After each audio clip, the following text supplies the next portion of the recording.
Okay, so hi everyone. I think I'm audible and visible to all of you. So we are going to start class in next like a 5 minute of time.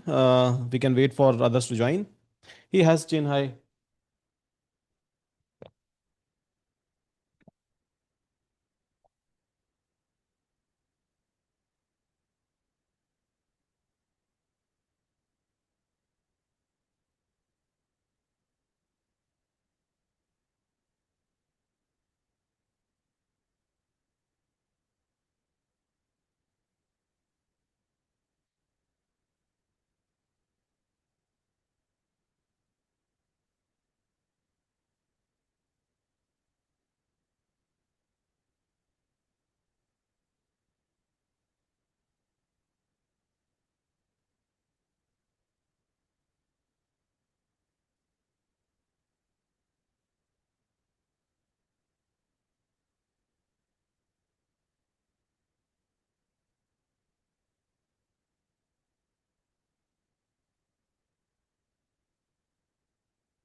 Okay, so fine guys. Good evening. I think I'm audible and visible to all of you, right?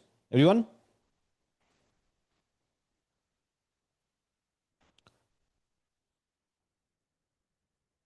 Okay, so great. I believe I'm audible and visible. So fine, guys. Let me set an agenda for this particular week. So this week I will be talking about project architecture, basically, project design, project architecture, execution flow, or you can say all the edge cases that we are going to face with respect to a project, so that you all will be able to modify your resume and you all will be able to write down a project inside your resume after a modification. So in whatever technology you have been working so far, or maybe in whatever domain you have been working so far. But yeah, it's time to revamp your resume. If you are not doing it, then it's not going to work, right? So shall we start, everyone? Yes. I know it's Monday, so most of us are like working, and it's tough to join a class on Monday and Tuesday. But this is a short boot camp, so I believe just for like a 4 to 5 week we are here, right, in this boot camp. Okay, fine. So let's start. Fine. Let me share my screen, by the way. So yeah.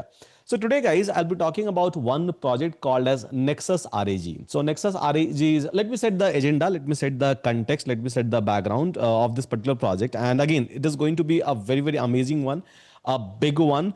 I will be talking about not just a project architecture, but I'll be talking about even a team specification, a team distribution. I'll be talking about even a costing. So what kind of a cost this project is going to occur when it will go for a production, for what kind of a crowd or what kind of a work. So each and everything in a step by step manner I'll be talking about, and try to take a note of it. So maybe you can try to take out your pen and pencil, a notebook, and start taking a note of this particular project along with the architecture diagram, because believe me, this is going to help you out. And yes, when I'm going to upload a recording, so at that point of a time I will be uploading even a story document. So I have already prepared my story document for this project, so I'll be uploading that. But yes, it will be better to take a note, and because whenever you are going to mention this kind of a project into your resume, people are going to ask a lot of question, because this is how this project is. They are going to ask you a lot of question from a different side, not just from a technical side, but maybe they are going to ask you a component. They will try to grill you on a team structure. They will try to grill you on a time, or maybe the kind of outcome this project is going to give. So there can be a n number of things on which people may ask you a question, and I believe I'm going to clarify all of those components with the help of this Nexus RAG, enterprise grade RAG solution. And again, so I'm going to discuss about this project in a very generic way. So it doesn't matter from which industry you belong, or which industry you are going to join. This is a project that you can try to mention, and this is the project about which you can talk about in your like interview with respect to any domain. Simple. Yeah, simple.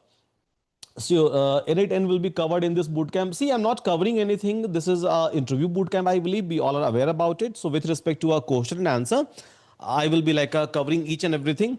Not in terms of execution, not in terms of a learning. For that, we have a generative AI certification bootcamp, which happens on Saturday and Sunday. Yeah. So I believe expectation for this batch is pretty much clear to all of us. We have a separate batch for a separate work. So this batch is just for interview, means just for an interview, nothing much. Okay, so let's start, guys. So like I said, the name of this project is basically um, a Nexus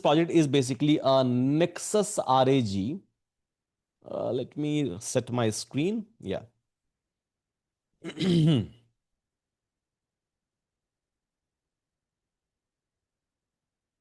Okay. So like I said, guys, so this is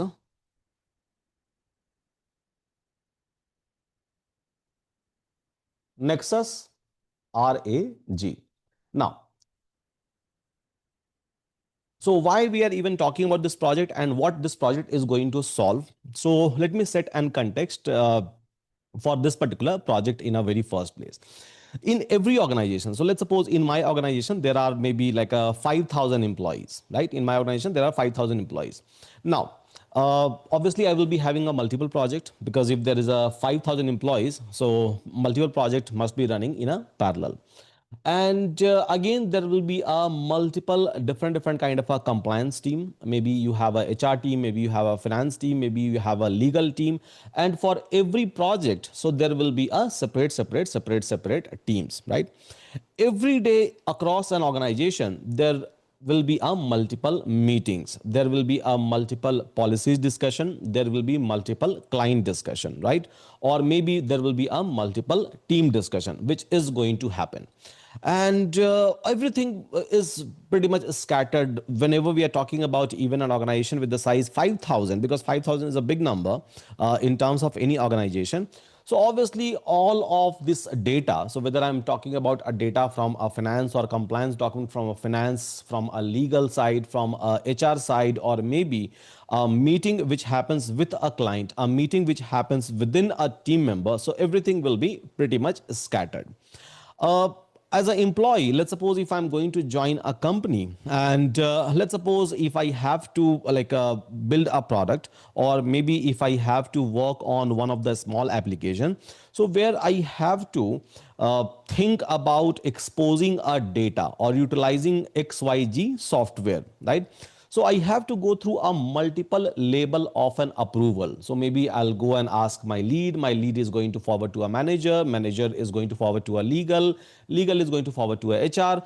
So again, whenever we are trying to build any small project, or maybe I'm trying to build a small product, so where I have to write a logic to expose a data or to use a client data, so I have to go through a multiple layer of the approval, and once they are going to give an approval, then only I will be able to use it inside my work or maybe inside my code. Otherwise I will not be able to use it, because someone else has created those compliances, someone else has created that policies, and that policies are available with a specific team, and I may be not aware about it. There is a very high possibility that there is no such policies, right?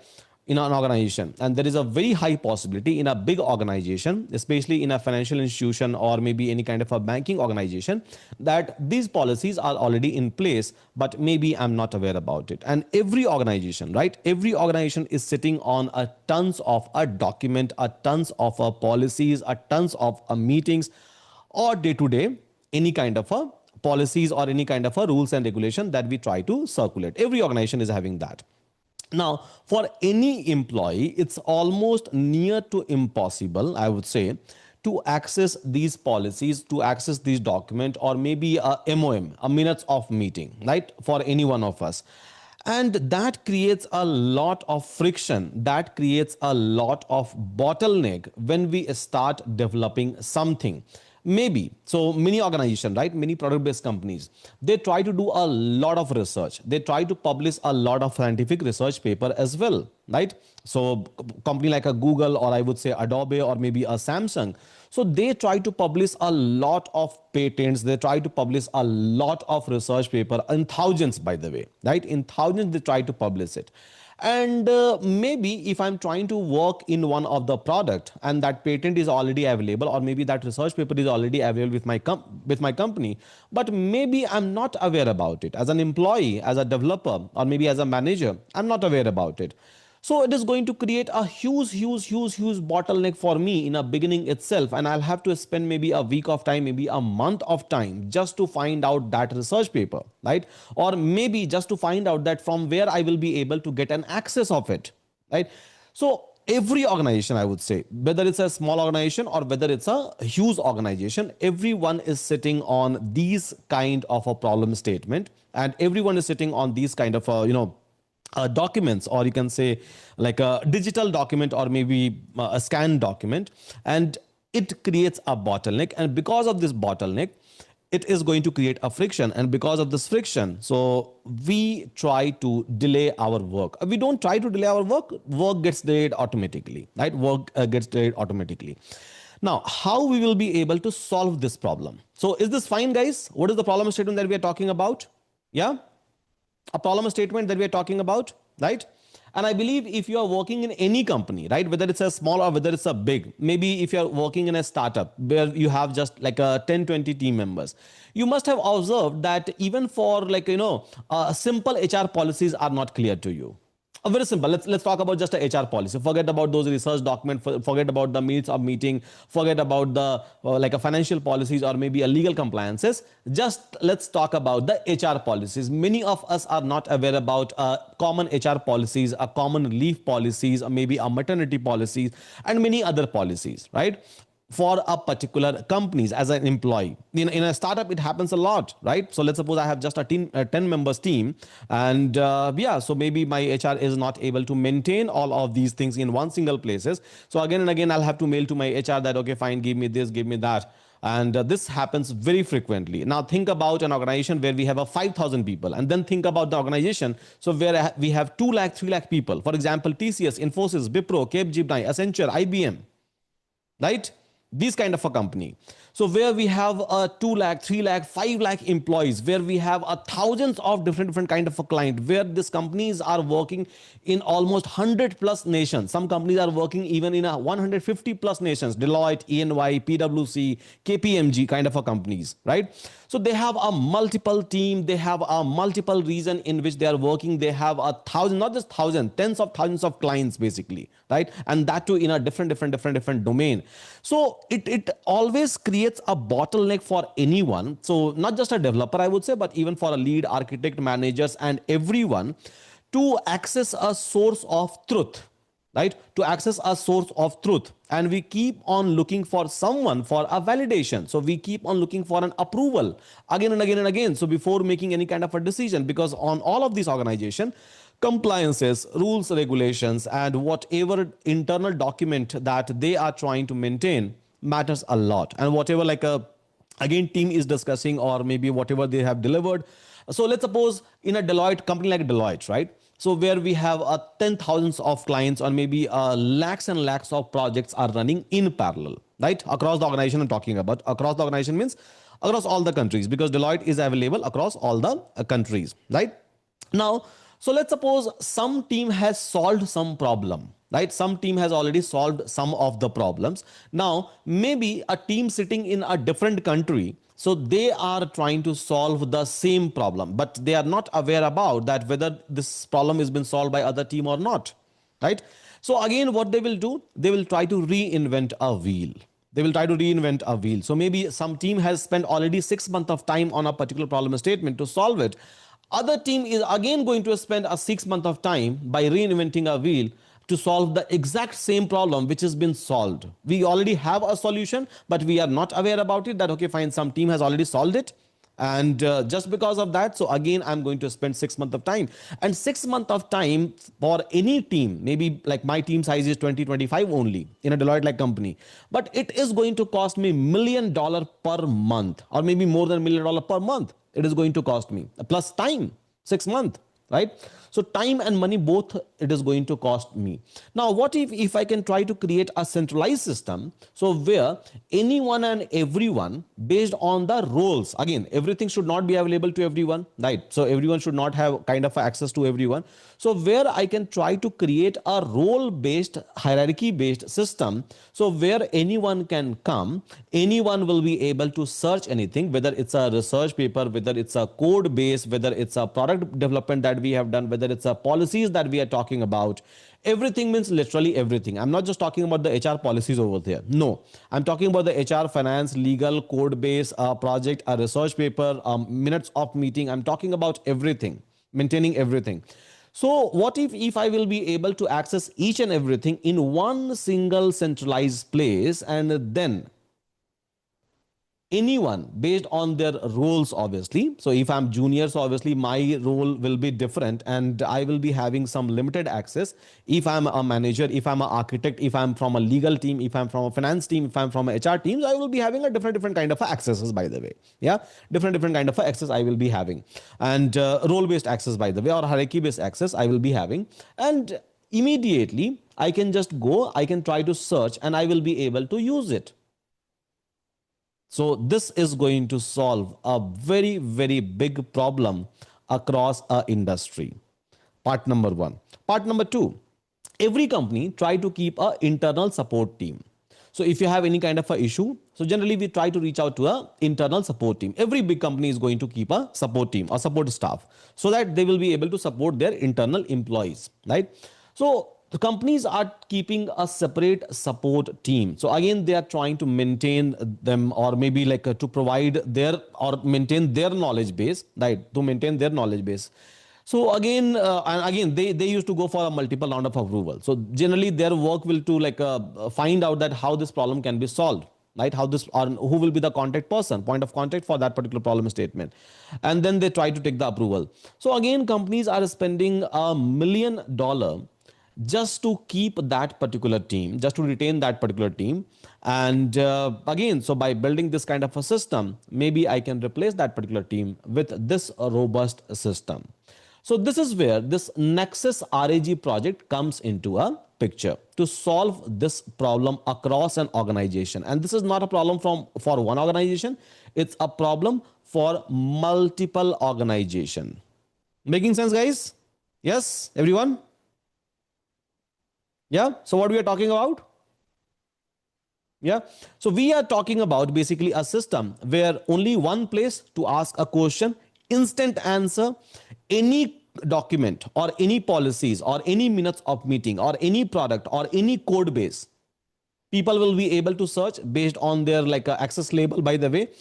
And again, so citation is important. Citation means, so basically whenever I'm trying to search something, so what is a source from where this particular things is coming, so that I will be able to refer. And maybe if something goes wrong, so again I can try to attach that particular proof that okay, so from this company, the system itself, this is the citation, means this is the source of truth for me, and I have just followed whatever is written, so I have not done anything wrong, by the way, right? So source of trust people will be able to get in a secured manner. Role based access people will be able to get for any of this product. So this is where this Nexus RAG comes into a picture. Now, so when we are talking about this Nexus RAG kind of a system, a retrieval augmented generation Nexus system, or you can say enterprise grade RAG system, which is a requirement for every company, right? Not just a IT company I'm talking about, by the way. Let's suppose I'm a legal firm. It's a need for me, right? Maybe I'm a like a accountant firm. It's a requirement for me, right? So for any kind of a firm, it's a requirement. Now, so when we are talking about this kind of a system, so again, there will be a next question which comes in my mind, that what will be the source of data? What kind of a data we are going to ingest? Now, once we will be able to figure out that what kind of a data, or what will be the source of the data, or what type of the file we will be able to process, then next thing comes into a picture, that how it will be able to understand a natural language, how it will be able to search maybe a 10 million document. I'm not just talking about one or two document, I'm talking about a 10 million document, right? So how accurate it is going to be, how we are going to make sure that whatever answer that the system is going to generate is relevant, at least with the accuracy of 95% plus, so that I can rely on this system. How good the user experience is going to be, what is a possibility that this system will not be compromised. So obviously I'm talking about a security of this one. How I will be able to how I will be able to basically integrate all the latest knowledge inside this particular system, because like I said, we keep on producing such kind of a document on a daily basis, right? And how I will keep this system updated on a regular basis, how I will be able to build analytics and monitoring across this one, what should be the system architecture for this one. So many questions, right? So many questions arises in our mind, that what kind of a tools I'm going to use, what is the programming language I'm going to use, what is the API layer I will be using, what is the security layer I will be using, where I'm going to deploy, when deployment comes in my mind. So again, next thing comes in my mind, that what should be the configuration of my server, right? What should be the configuration of the server, what external API is required. So do we have like some alternative for the external APIs available to me or the model? So there are so many questions which comes in my mind. And again, even before that, the another question which comes in my mind is a timeline. What is a timeline to which is required to develop this kind of a project? And when timeline comes into a picture, then a team size comes into a picture. So do we just need a generative AI engineer? Or do we need a big data engineer as well? Do we need an analytics engineer as well? Do we need someone from a front end, back end? Do we need someone from a ops side operation, basically, right, to maintain my entire pipeline? Do we need a manager? If I need a manager, how many managers? How much and again, this is basically a question which you will get from a lead side. If I'm a manager or if I'm a director, my very first question will be that how much cost will be able to save, right? Maybe 30% for the existing cost. So let's suppose if I'm spending $1 million per month on my like a support staff to maintain this entire things. So how much cost I will be able to reduce? How much reliable this system is going to be? So many questions, and all of these questions are pretty much relevant with respect to a interview, and we'll try to find out the answer. So first of all, we'll try to start from the architecture, and when I say architecture, simply means that we'll try to start from the source of the data, because there won't be only one source of the data, there will be multiple sources of the data. So we'll try to design the architecture in a layered manner, layer by layer manner. Then we are going to talk about a cost as well. So let's suppose if this system is working in this particular organization for this many number of employees with this many number of the queries on a daily basis, and this is the total document that we are processing on a regular basis, then what will be the cost estimation? So I will be talking about a cost estimation for three different types. So small, medium and large companies. So small means like 50, 100 employees, and then medium means 100 to 500 employees, and then large means 1000 plus employees kind of a system. So I will be giving you even a cost breakup that, okay, if you are trying to put up your system in a production, then this is the estimated cost you may expect. And again, there is a scope of optimization, cost optimization, but yeah, this is the bare minimum cost that you will end up spending on a monthly basis or maybe on a yearly basis, because even cost part is important. because I will not try to build a project. So the project which is going to cost me more than the team, if some humans are able to do the same work, and if machines are able to do the same work, but if machine part is costly to me, maybe as a director, as a manager, I'm not going to approve this project, right? I'm not going to approve this project. So all of these things in a step by step manner we are going to discuss. So I believe we are okay with the problem statement, guys. I believe we all are able to understand some 10,000 feet of overview that what we are talking about. Yes. And what kind of a question will be asked in an interview? Little bit of idea, I believe we all are able to get. Yes. Okay. 10 feet overview, 10,000 feet, let's say. 10 feet over, I'll give you 10 feet overview, don't worry. So, very soon, in next like one and a half hour, you will be able to get that overview. It will take some time, but yeah, in next 1.5 hour, you will be able to see it. Okay, so let's get started. So here, let's talk about, first of all, a source of the data. Yeah, source of the data. So we generally, whenever we try to build a project, so we try to build a project layer by layer, layer by layer, layer by layer. And when we talk about a team, so generally we try to call those team as a pod. So pod for this, pod for this, pod for this. So maybe ops pod, maybe a front end pod, maybe a backend pod, maybe a security pod. So we try to divide a team as a pod. So pod, pod basically. And then whenever we talk about the architecture, so we try to say, okay, layer. So there will be an ingestion layer, there will be an indexing layer, there will be a pre-processing layer, there will be a retrieval layer, there will be a security layer, there will be an application layer, right? So in layers, we try to divide it. So layer by layer, first of all, try to unwrap the entire architecture. Then pod by pod, let's try to talk about the team. And then let's talk about the cost. So here, the very first thing which I will be discussing, layers. Architecture, layers. Then on a second line, I'll be discussing about a team pod. Pod by pod, right? Because it's not like there will be only one team which will be involved inside this kind of a project.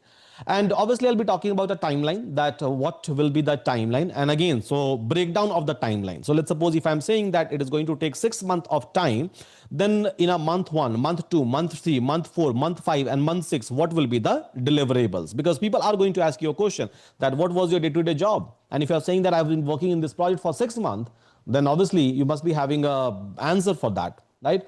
So architecture, team pod, and then obviously I'll be talking about a cost, right? So existing cost, basically, which is a team cost, versus the cost which it is going to give you when you are going to productionize this entire system into an environment. So first come first, let's talk about the architecture layer. So if I'll talk about this kind of a Nexus REG project, so where I have to basically accumulate all the document across the organization.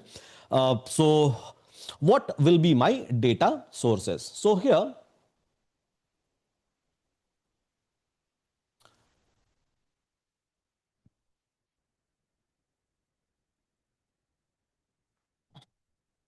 architecture first. Yeah. Now, so here, the very first layer. So let's talk about this layer, and this layer is called as, let's suppose, ingestion layer. Ingestion layer. Now, so I'm a part of this project, and I'm trying to build this entire like a ecosystem. So obviously, as an architect, let's suppose if I'm trying to design this project, so obviously I have to figure out that what and all sources from which we have to get a data, right? We have to get a data. So obviously, when I'm trying to prepare my PRD, a project requirement document, so at that point of a time, I'm going to list down the team or maybe a overall work that, okay, I'm going to get a data from maybe an HR. I will be getting a data maybe from a finance. I will be getting a data from a legal. I will be getting a data from MOM. So whatever meeting happens across the organization, and there will be thousands of meeting which is going to happen across the organization. So minutes of meeting, by the way, MOM, right? And I will be getting a data from all the scientific paper or research paper research paper published by my organization, so which like a patent is available with my organization, maybe all the code base, a code base which is a shareable code base, right? Let's suppose if I have developing a product and that code base is already available, and maybe my source is going to be project slash product PRD LLD HLD. So let's suppose if organization is working in some segment since last like a 10 years, 1 decade, right? So obviously they have worked on a multiple project. So they must be having a multiple PRDs. They must be having a multiple LLDs and HLDs, by the way, a low level design document, high level design document, and project requirement document, right? So technically this will be available with all the organizations, but yes, it will be available with the team, right? So everyone will not be aware about it, or maybe it's not available in a centralized system, by the way. So project PRD, LLD, HLD. So there will be again tons of document which any organization will be having. Again, code base wise. So many companies try to build some internal product as well, right? So many companies are going to use some services from the outside, but yeah, many companies will be having internal solution. So for example, if I'll talk about Kafka. So Kafka is a solution which has been built by LinkedIn, right? If I'll talk about Hive kind of a system. So Hive was a system which was built by a Facebook, and in the later stage, they have made it as an open source under Apache license, right? So likewise, there are almost all the big open source project that you are able to see today, right? Almost all of this project was an internal project of some of these big companies. If I'll talk about a TensorFlow, right? So TensorFlow, Google have been using like since many years before making it open source for a public, right? So the entire team members of the Google was using it. If I'll talk about a PyTorch, again, it's been developed by Facebook, right? They have been using it for a multiple years, and now the entire world is using it. So many companies, even as a small companies, even in my company, my tech team and me and other teams. So basically, we try to build a small product which is not even visible, which we don't even publish over a Euron platform. So it's not like whatever we build, we used to publish it. No, there are something that we try to experiment. There are something that we try to like build, but yeah, maybe we don't see any kind of a business use cases at that point of a time. We don't even publish it, right? Maybe we try to keep it for a future state, but there is a possibility that if other teams are trying to build the same thing, right? Other teams are trying to build the same thing, they might end up using or reusing these things without wasting any kind of a time, because time is equivalent to a money, because at the end of the day, companies are paying to their employees, and if employees are involved in terms of reinventing a wheel again and again, the cost is going to come to the company, as simple as that, right?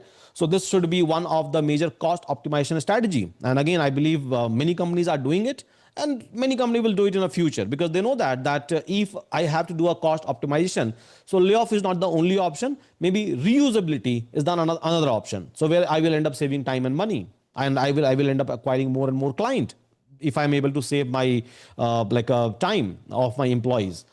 So here, product PRD, LLD, HLD, and many more XYG document, right? Many more XYG document. So these are the different like a segment or major segment, I can say, from where I have to acquire a document. But the problem is, right? The problem is that every team is trying to maintain their document, but it's available into a complete different format in a different places. Possibility, right? Pretty much possible. For example, my HR team is trying to maintain the document. They are trying to maintain everything in a PDF format, maybe, or maybe into a Word doc format, maybe into a PowerPoint format. Yeah. And they are trying to keep their document, everything on maybe a Google Drive, or maybe on a OneDrive. They are trying to maintain it, right? Maybe my finance team is trying to keep everything on a SharePoint. Yes. Maybe my legal team is trying to maintain each and everything on a S3 bucket, or maybe on a Azure blobs. Yes. So we have a multiple team, we have a multiple sources, but with these multiple teams and with these kind of a sources, again, problem comes into a picture. So I have to deal with, when I'm working on this kind of a project, so I have to deal with a multiple format of the file system, right? And that too with the heterogeneous sources. Heterogeneous sources means something is available on a SharePoint, something is available on a Slack or TeamSpace, something is available on a Google Drive, something is available on a S3 bucket, something is available on a Azure blob, something is available inside my MySQL or MS SQL databases, something is available on my MongoDB databases, or maybe in a Neo4j database, something is available. So basically, I have to create a design or create this ingestion layer in such a way that my system should be able to connect with all of those systems. It should be able to do an incremental load because they will keep on updating the document. And again, so I should not parse or process the old document that I had. So I have to build a system so which will be able to connect with all of these systems. These are just a team, right? Overview like a of the team. Now, system wise, so I may have a data on maybe a SharePoint, maybe on a Google Drive, one drive, S3 bucket,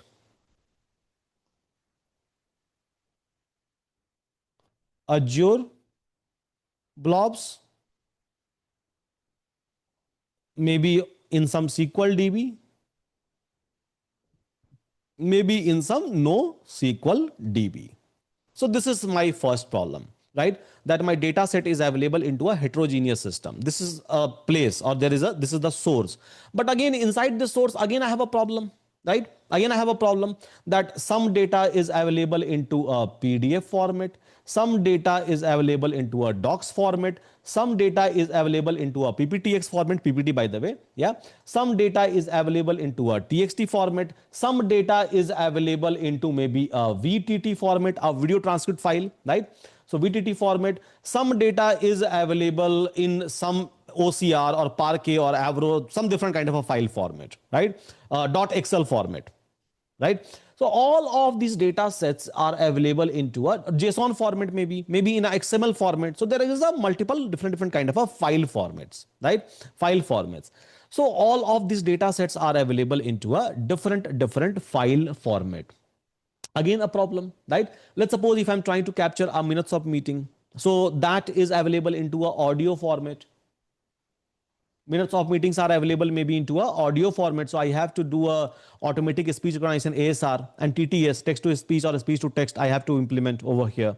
So again, my complexity has increased, right?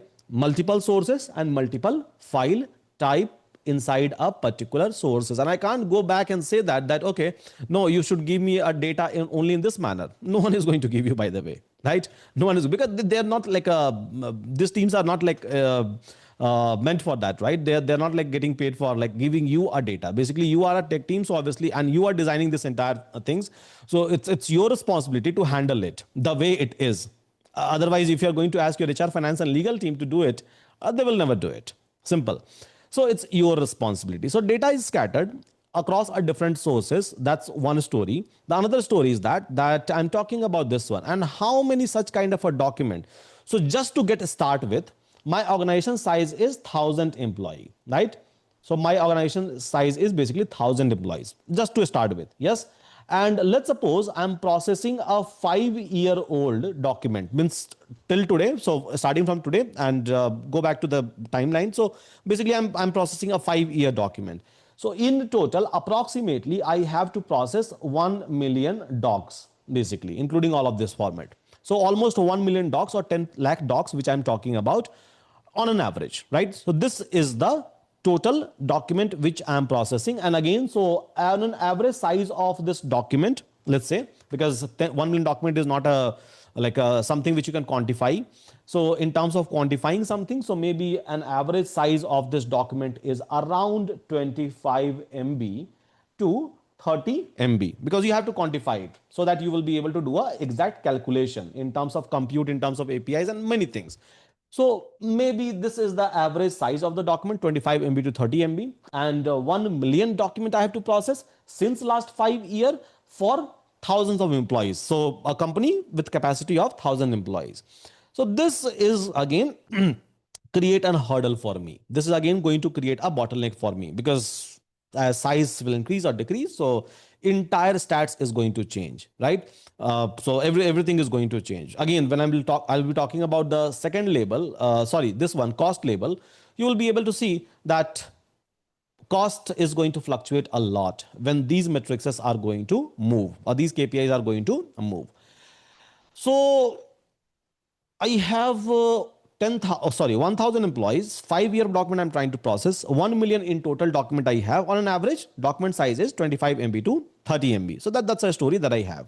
And I have to build a system which can give an answer to everyone for everything. The another problem that I have is that under some of the document, right, some PDFs or maybe into a PPTs, I have a data available, but those datas are available not just in a plain text.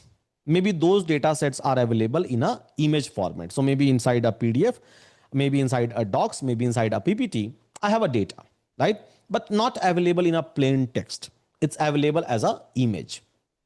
Another problem, right?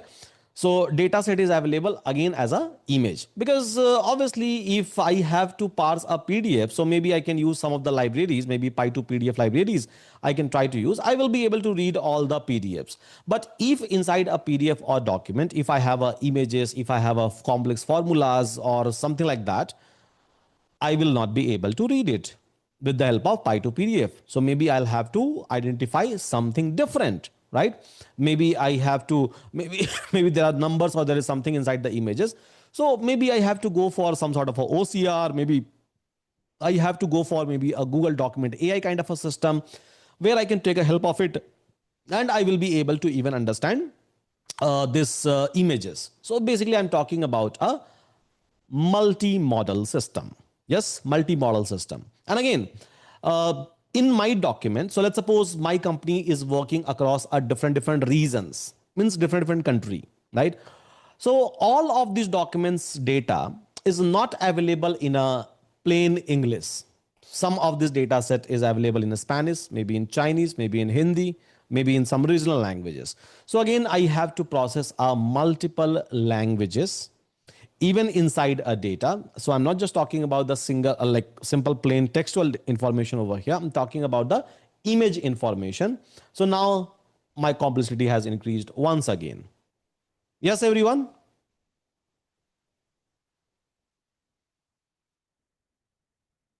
Yeah. So again, my complexity has increased on another label. So let me write it down over here. Don't worry, anyhow, the document which I'm going to share, the story document. So in that it will be mentioned. I have already prepared, but yeah, I'll write it down over here. So inside a document, so again, my complexity is that I have a image based data. And again, I have some problem like I have basically uh, over here multiple language. So multi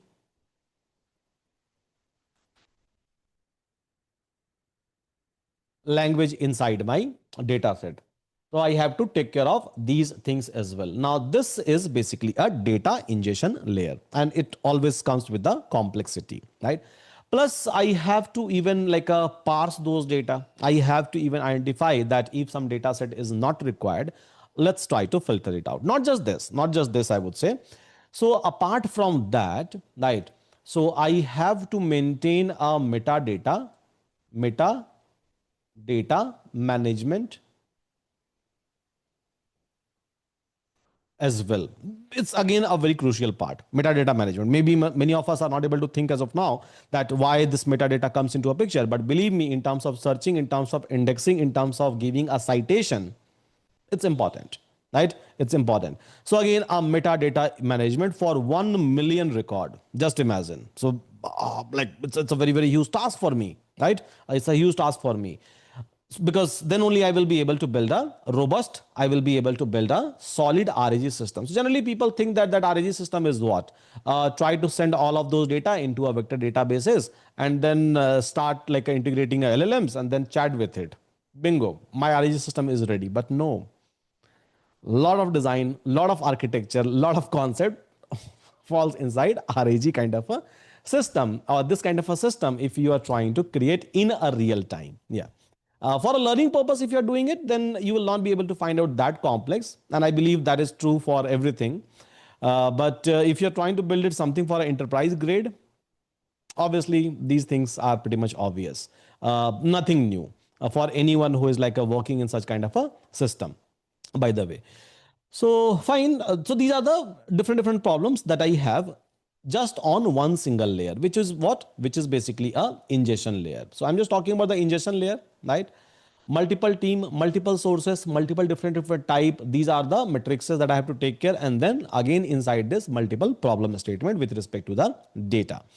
So here, right? So here I need a team, right? Here I need a team. So first of all, who will be able to connect with each and every team? A spoke, right? Spoke. So who will be able to connect and who will be able to identify all the data sources, because there is a very high possibility that even they are not maintaining it, even they are not maintaining it, even they are not maintaining it, right? So I need a spoke. First of all, I need someone from a project management side, or maybe my lead, or maybe my manager. What they will do? So they will try to connect with all of these teams across the organization, right? Because regular connects are required, so that they can give an instruction that, okay, so reveal all the sources, basically, check the citation, check basically a meta information. Meta information means a document page, or maybe who is the author, who was the approver, each and everything. If it is not mentioned, by default it will be mentioned, but yeah, if it is not mentioned, then try to maintain those things. And then once this is been maintained parallelly, so I have to keep my tech team ready, a team who knows how to write APIs, or team who know how to write just a Python code, or maybe a backend server. So I need a team who will end up writing a connector for all of these sources. They will just write a connectors, basically. So connect with the SharePoint, connect with the Google Drive, OneDrive, S3 bucket, Azure, SQL, NoSQL. They will write the connectors, right? They will write the connectors. So maybe I need one or two people over here, so who is just having an understanding about, and that too in a secure manner, right? That too in a secure manner. So who will write basically a backend which will be able to connect with all of these sources. Now there is a possibility that their frequency of the data is very high.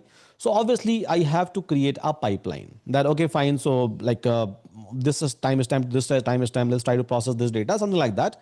So I need a team, so who will write a connector, who will try to fetch a data, and in a scheduled manner, basically in a scheduled manner, because it's not like the data that we are fetching as of now, so it will not change. There is a possibility that another day, so maybe team will try to dump another data, right? So I have to write my system, I have to schedule my system, I have to write my watcher, basically, so which will keep on watching a particular place, maybe a SharePoint, maybe a Google Drive, maybe a Slack, right?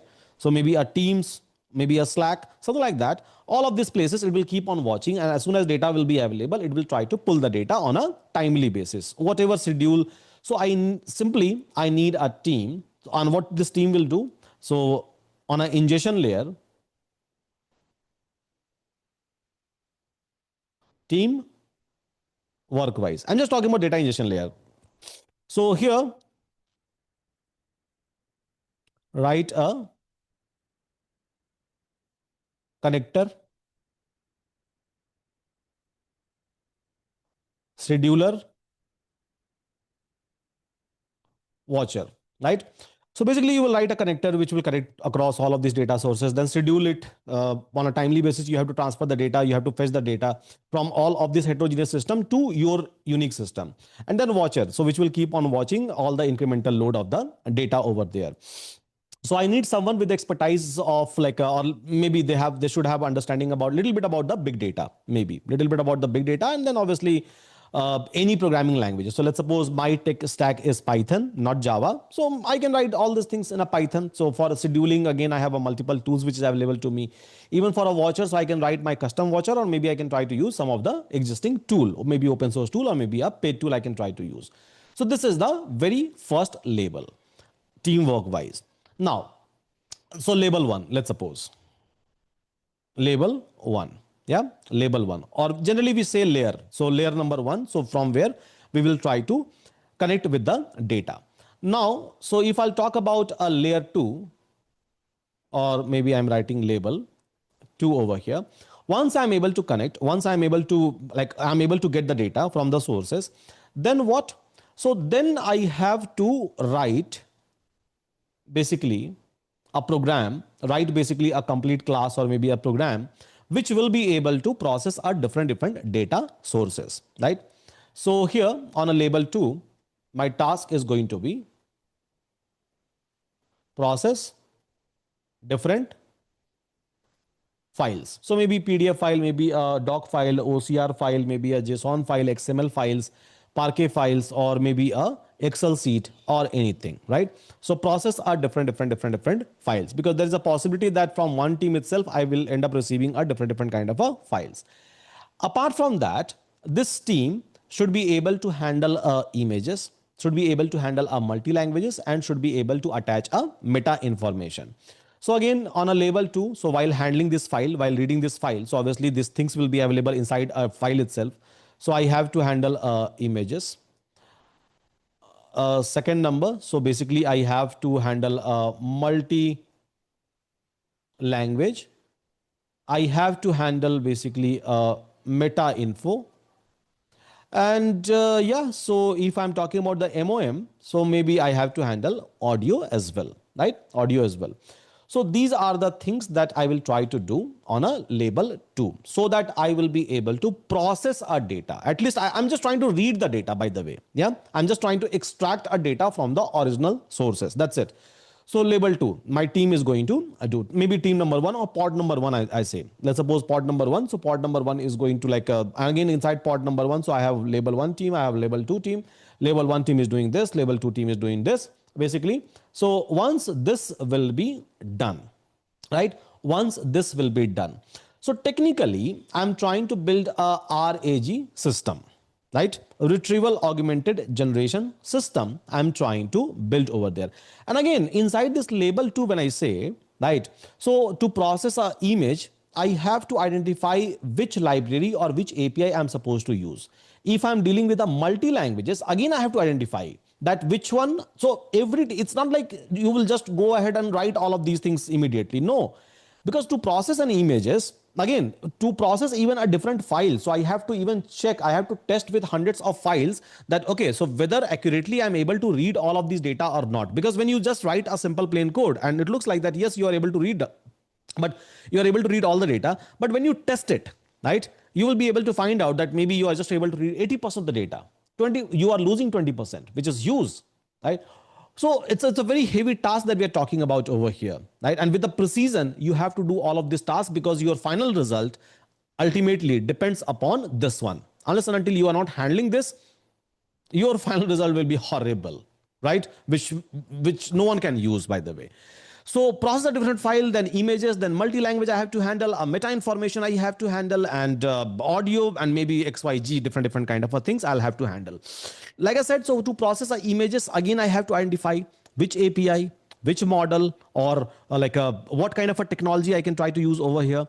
Multi-language, again, which model, right, comes into a picture. Meta information, so how to handle a meta information, what to keep inside a meta information, what not to keep inside the meta information, whether it's going to be useful or not, in terms of doing a worsening, in terms of doing a deduplications, and in terms of giving me the correct exact like a document out of it or citation out of it.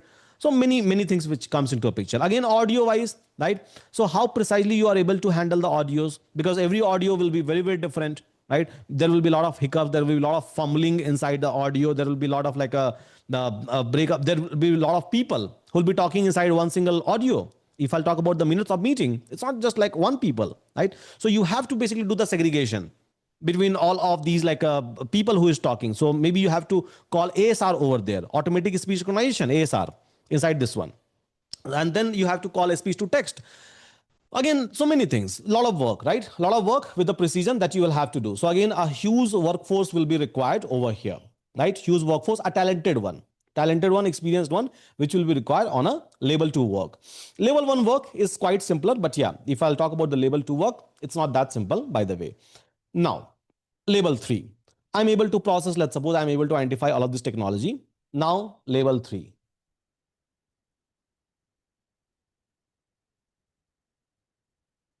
Level 3. So once I'm able to do this one, right? Once I'm able to do this one, then what I'm supposed to perform? So basically, I'm supposed to do the indexing of the data. Yeah, my data set is ready, right? So I have to do a indexing of the data, which is also a part of ingestion layer, or maybe you can try to separate it. Now, what is the meaning of indexing of the data? So indexing of the data, or let me like keep it separate. I can keep it inside the ingestion layer, or maybe I can try to write it down separately over here. Indexing of data. Now, this is something that we have been doing since a very, very long time with respect to RAG, right? Indexing means what? Storing this data into a vector DB. That's called as indexing. Yes. So vector DB, because ultimately I need all of my data set into a vector DB. But when I say indexing of the data, so which vector DB? Right? What kind of a search technique we are supposed to use? So basically, are we supposed to go ahead with the cosine similarity, or we are supposed to go ahead with the dot product, or we are supposed to go ahead with the Euclidean distances, or we are supposed to go ahead with the BM25, best matching 25, right? Or we are supposed to go ahead with the hybrid approach with respect to my dense vector and sparse vector.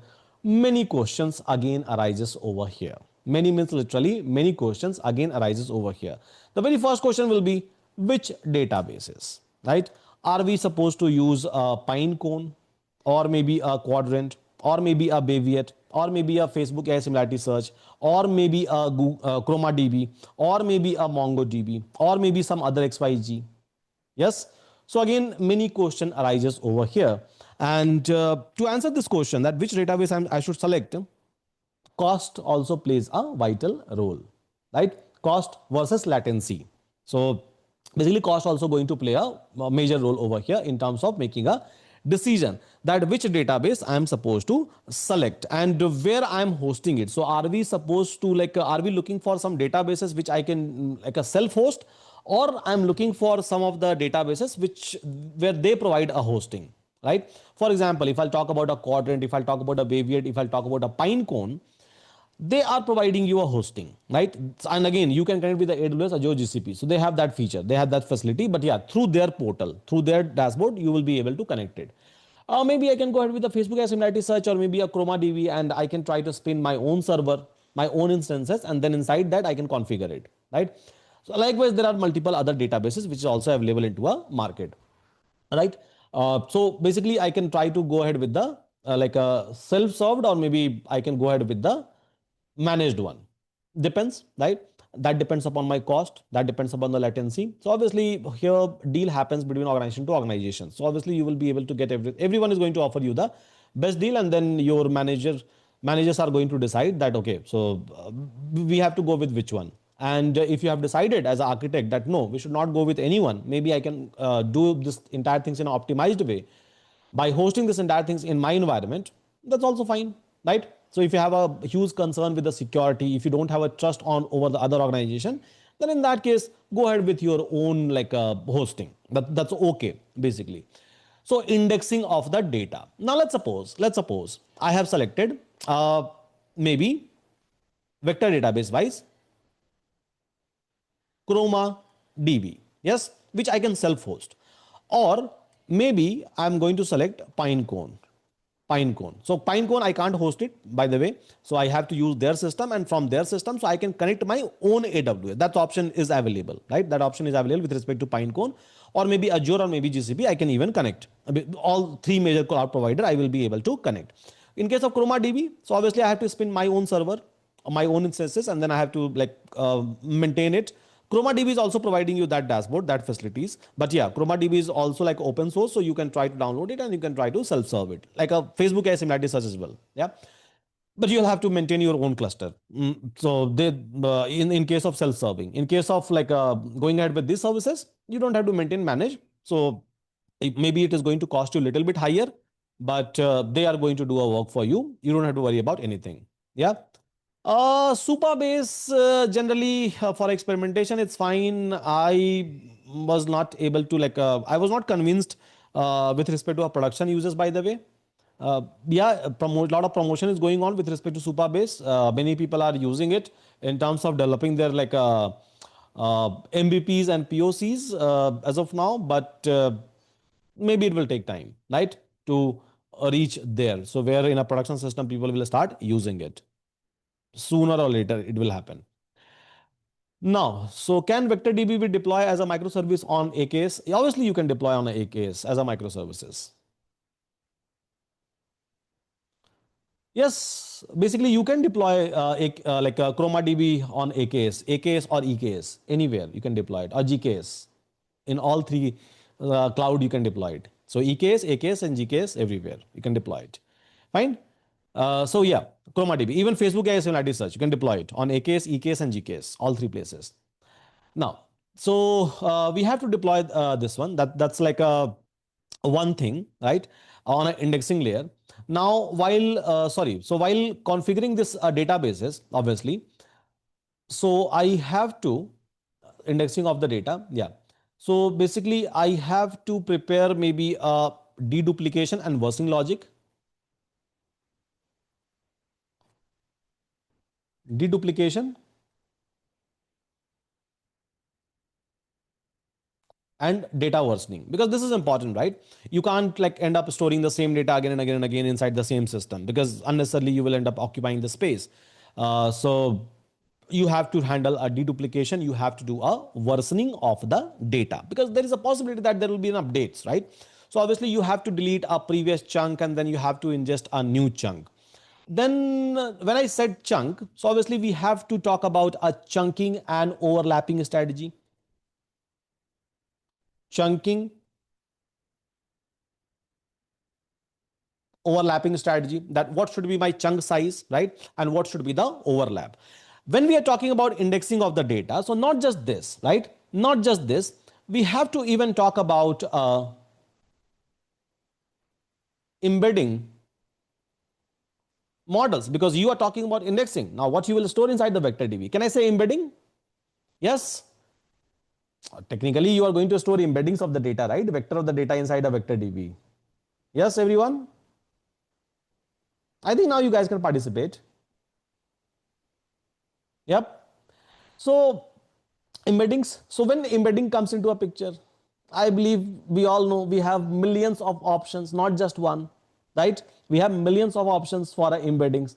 So we can try to use like a lot of I can. So again, I have an option basically with me. In case of embeddings, shall I go ahead with the API approach, or shall I go ahead with a local models? Local model means a model which I can down, or open source I can say, right? So again, API approach means, so Google is providing you API, OpenAI is providing you API. So again, inside Uri, you have an embedding model, right? Which embedding model, by the way, guys? I'll come to dimension. Just wait. First of all, let's talk about models. So again, inside like a Uri, I believe you all are aware about embedding inside Uri, right? Yeah. So text 3 is small, basically embedding that we are giving you, where dimension is 1536, right? So OpenAI is small, yeah. So OpenAI text3 small model access that we are giving you as a part of like a Euron, basically. So API, and again I can go to Hugging Face, and on a Hugging Face I have like a thousand, not thousand, I would say tens of thousands, right? A model access, open source model access. So where I can use it for a embeddings, right? I can use it for a embeddings, a dense embedding. This is technically called as dense embedding. If I have to go ahead with a sparse, in that case, I will end up using maybe a TF-IDF, maybe I will end up using some other vectorization technique, bag of word kind of a technique, in case of a sparse. But yeah, I'm looking for, let's suppose, a dense, right? A dense vector. I believe we all understand difference between a sparse and a dense vector. I think yesterday itself I have given you a definition in your generative AI class when I was like discussing about the project, right? So here I have to create a dense vector. Dense vector means non-zero vectors, by the way, right? Now I have options. Go ahead with the APIs or go ahead with the locals. Now again, in case of APIs, I have tons of options. In case of local, again, I have a tons of options, right? And everyone will be having a pros and cons. So here I'm talking about a multi-language, right? I have already mentioned multi-language. So whenever I'm trying to select a model, I should keep all of these things in a mind, all of these things in a mind, and I have to configure, I have to write a system in that way. So if there is an image, use this. If there is a multi-language, first of all identify, then use this, right? So it's not just a simple pipeline that I'm talking about. It's not just a single line of, and these are the edge cases, by the way, right? These are basically the edge cases. So you can go ahead and select the model, but not blindly, right? It's not like you will go and use Uri API everywhere and it is going to work for everything. No, not like that. Because it depends upon the data, right? Obviously, it is going to convert everything into a numeric, But I'm not looking for just a numeric value. I'm looking for something which can derive the relations, basically, right? Which can derive the relation. Unless and until I'm not going to derive the relation, what I will do with those numerical values? Nothing, technically, right? I will not be able to do anything. So here, right? So here, again, I have to talk about the APIs, and I have to base maybe API based approach and maybe local model, or maybe mix hybrid, because nature of my data will change. So obviously, like, these things will change. So I have to go ahead with either of these two approach, or maybe a hybrid approach. So I have to select those models, right? Select those models. So obviously, once I will be able to select those models, then it will automatically define the size of the vector, because size depends upon what? Model size? Sorry, size of the vector depends upon what? Model output, right? So size or vector size will be defined automatically. So for example, if I'm using like a OpenAI text-3 small model, so we all know that size is basically 1536. So whatever vector it is going to create, it is going to create it with the 1536 numeric values, right? Dense numeric values, by the way. Yeah, to be precise, dense numeric values, where like almost all the data will be non-zero. Again, if I'm going to use some different models, so we have even seen that maybe like a 4024, maybe 7668, there's a possibility. So different model will be having a different output size. And once my selection will be done, embedding model selection will be done, this will be fixed automatically. And then same will be fixed inside my databases. So whenever I'm trying to create the indexing over here, so obviously I'll try to create an indexing with this particular size that I'm going to define. Is it making sense, guys, till this second layer, indexing layer? Any confusion? Yeah, making sense? Yeah. So I think we are able to, like, unwrap layers, right? We never think in this way, I believe. Yeah. We never think in this way, like, not all of considering all of these factors. Yeah. This is where this kind of a class comes into picture, where we don't write a code. We do write a code, but in other classes. But yeah, so in these kind of a classes, we just talk about these things, because these things are literally pretty much important, uh, basically. So, okay, indexing of the data. Now this is done. Let's suppose I'm able to create the indexing. I'm able to select the model. Hybrid approach. So whenever someone is going to ask you a question, always go with the hybrid approach. Never say that, no, I have used this model or that model, because we all know that one is not going to solve your problem. We all are aware about it, by the way. Yeah, that one is not going to solve the problem. Take three force name. That, okay, fine. For images, I have taken this. For OCR, I have used maybe a EG OCR or Amazon Tracer Act I have used, right? So always go in that flow. So that, see, in an interview, you have to convince people that you have a lot of knowledge and you have already used it. So never go with one point. Always hybrid, multiples. Yes. So much things to be considered before starting a work. All are as it depends on costing. Many things, not just costing, latency, resource availability that you have, the timeline that you have in your hand, team strength that you have. So it's not just one factor which matters when we start developing the product. See, idea. That's the reason we keep on saying that idea. Anyone can get an idea, but execution is tough. It's literally tough, right? You have to work 24/7 for maybe a very long time, and then you will be able to build something like which is going to be very helpful for some organization, or which you can sell.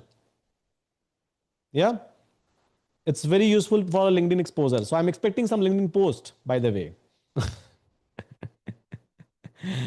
Correct interviewer इतना मुझे भी नहीं आता है। हाँ, मतलब जो लोग काम कर रहे होंगे उनको आता होगा, मतलब पूरा नहीं आता होगा, हो सकता है, बट ठीक ठाक उनको आता। मतलब आप एक बार काम करोगे ना, होता है ना, बहुत सारे एज केस आप नहीं देखते हो। There is a very high chance that even for a people who is working, maybe they have not gone through all the edge cases at a time.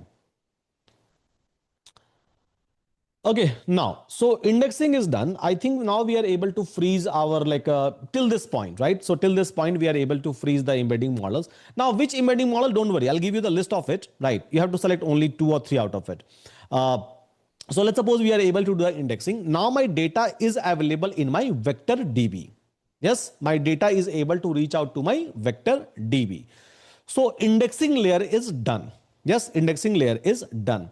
But parallel to this indexing layer, right? Parallel to this indexing layer, so you have to also build retrieval layer. Because indexing layer is all about storing a data, right? But you have to work on third layer, and which we can call as a retrieval layer.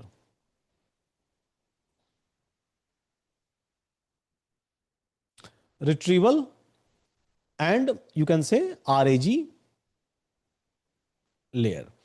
Now you will say that, okay, so what about this retrieval or RAG layer? So we'll send a query, it will try to do a cosine similarity or maybe Euclidean distance or maybe a dot product, and I will be able to get the data.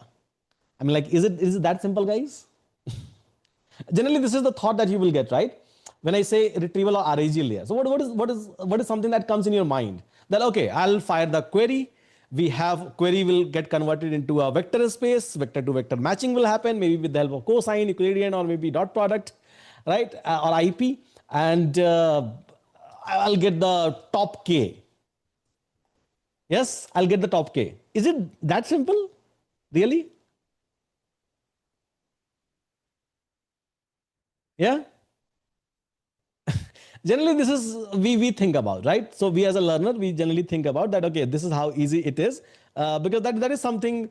Yeah, same thought. Yeah, generally it's completely okay to get this kind of a thought, because this is how we think, right? This is how we think. But this is not that simple, right? This is not that simple. So see, when we talk about a retrieval, right? When we talk about the retrieval, so basically we are trying to store the data as a dense vector, right? Dense vector means as a non-zero value. So whatever dimension that we have, let's suppose 1536 or 768, all of these like a data or numeric values will be non-zero. Simply means that we are talking about the dense vector. If it is a sparse, in that as sparse will be used basically for non-semantic use cases where we have to do a exact keyword matching, right? So at that point of a time, we can end up using a sparse. Otherwise, we will end up using basically a dense, right? Dense, wherever semantic comes into a pictures, right? Semantic comes into pictures. So basically, when we talk about a retrieval, right? When we talk about a retrieval, so my previous layer, this one obviously plays a very important role, because if my embeddings are actually good, right? When I say actually good means it is able to understand the semantic meanings for images, for OCRs, or for maybe a simple plain text which I'm talking about. Obviously it is going to help me out a lot in terms of retrieving a data, in terms of indexing a data into a better manner. But apart from that, so generally we have seen that we try to go ahead with cosine similarity kind of a things, right? Cosine similarity kind of a things, or maybe Euclidean distances. But in a production grade system, so we try to go ahead with a hybrid approach. So where we try to do a cosine, plus we try to do maybe a BM 25 kind of a ranking, best matching 25 kind of a ranking. So this is for a dense kind of a vector, and this is basically for a sparse kind of vector. So when we try to combine these kind of a approach, right? Even on a cosine side, we have a multiple approach. BM25 side, we have a multiple approach. Best matching 25. Right side, we have a multiple approaches. So we try to basically apply this kind of a hybrid approach in terms of retrieving a document, in terms of matching a document, right? In terms of matching a document. Now, once I will be able to match a document, and let's suppose for every request, we are able to like extract maybe a 30 document. Let's imagine 30 document for every query, top 30, right? We are able to retrieve, and then we'll again try to do the experimentation that whether we are able to capture a context or not, because majority of time you will end up facing a problem, issue, that you are able to retrieve a top 30 based on this scores, but again it is not able to cover the whole context of the query, right? Or maybe it is like leaving out something, and there can be a problem from multiple side. There is a possibility that you have done a checking which is very very small. Possible. Let's suppose my chuck size itself is very small, maybe 100. So 100. So at max 3000. And then if I'm talking about the overlap, so it will be less than 3000 words or tokens that we will try to like retrieve in one go. And maybe this 3000 token is not covering the entire context of my question. Are you able to understand this context, guys? What I'm talking about? Yes. If your chuck size is small, right? Let's suppose 100. 100 is a chuck size, and then there is an overlap of 20. And let's suppose if I'm sending a query and you are retrieving a top 30 document, means top 30 chunks technically you will end up extracting, and there is a very high possibility that it will not be able to cover my entire context of the question. So again, I'm wrong. I'm wrong in terms of selecting my chuck size. Yes. So there are again multiple edge cases which we try to fine tune, right? Which we try to fine tune.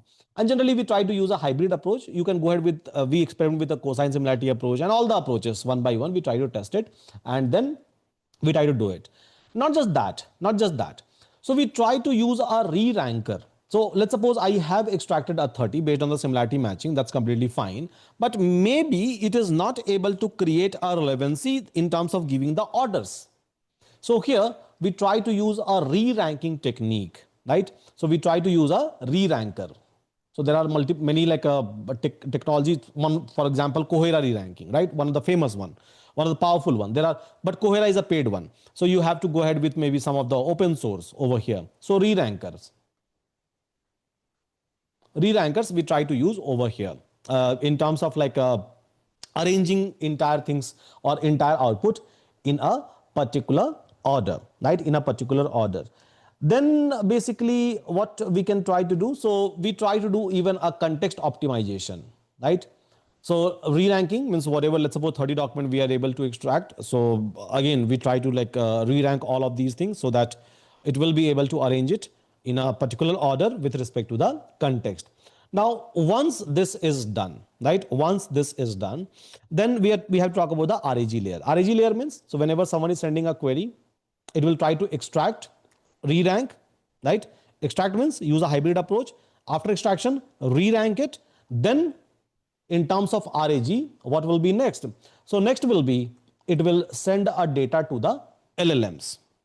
Now, again, when we talk about the LLM, so we have a multiple different kind of LLMs. LLMs with the research capability, LLMs which is very good with the code, LLMs which is very good with the thinking basically, or deep research, right?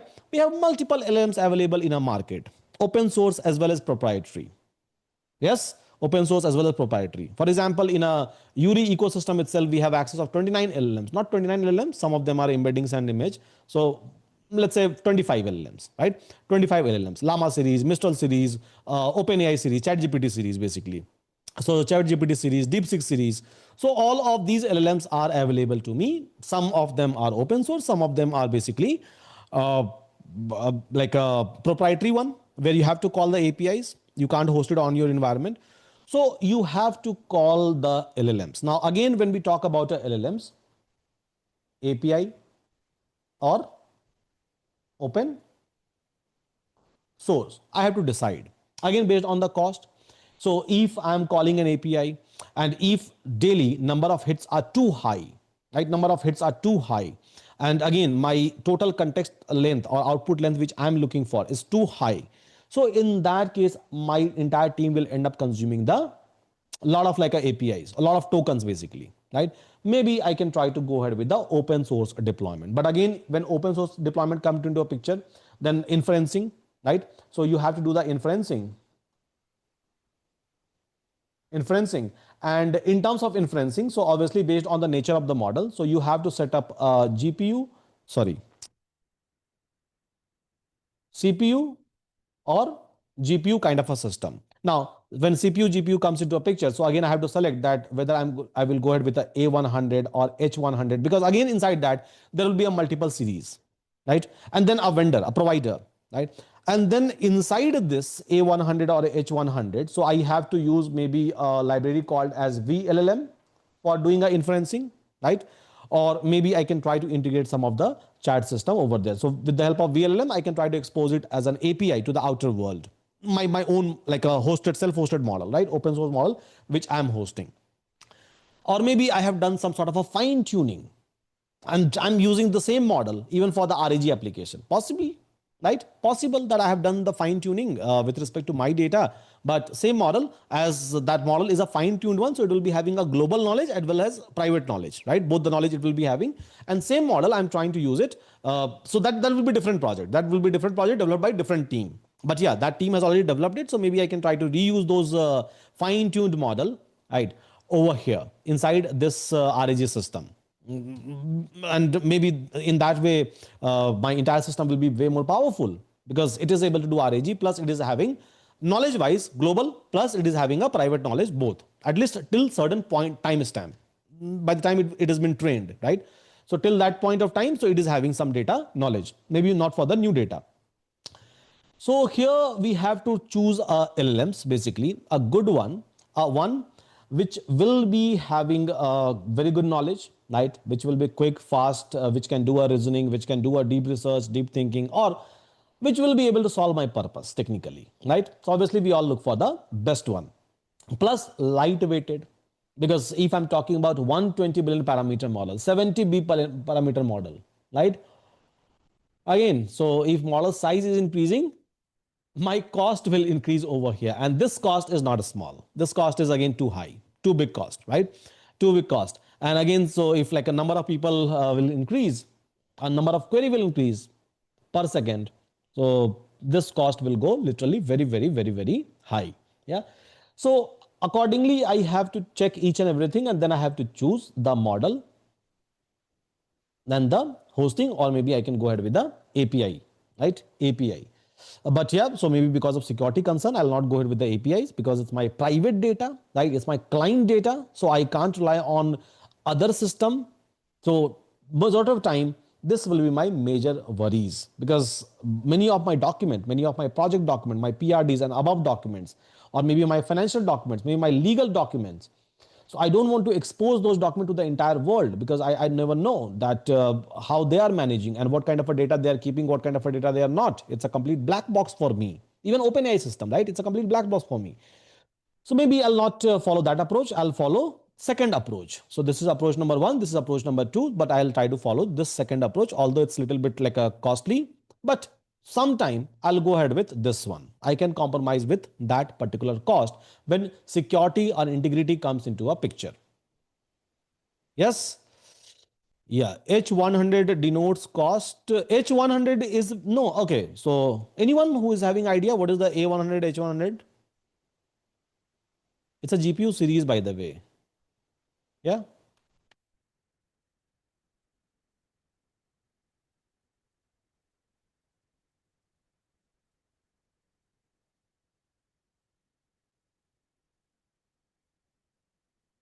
Maybe I can open up my HyperStack account. I can show it to you.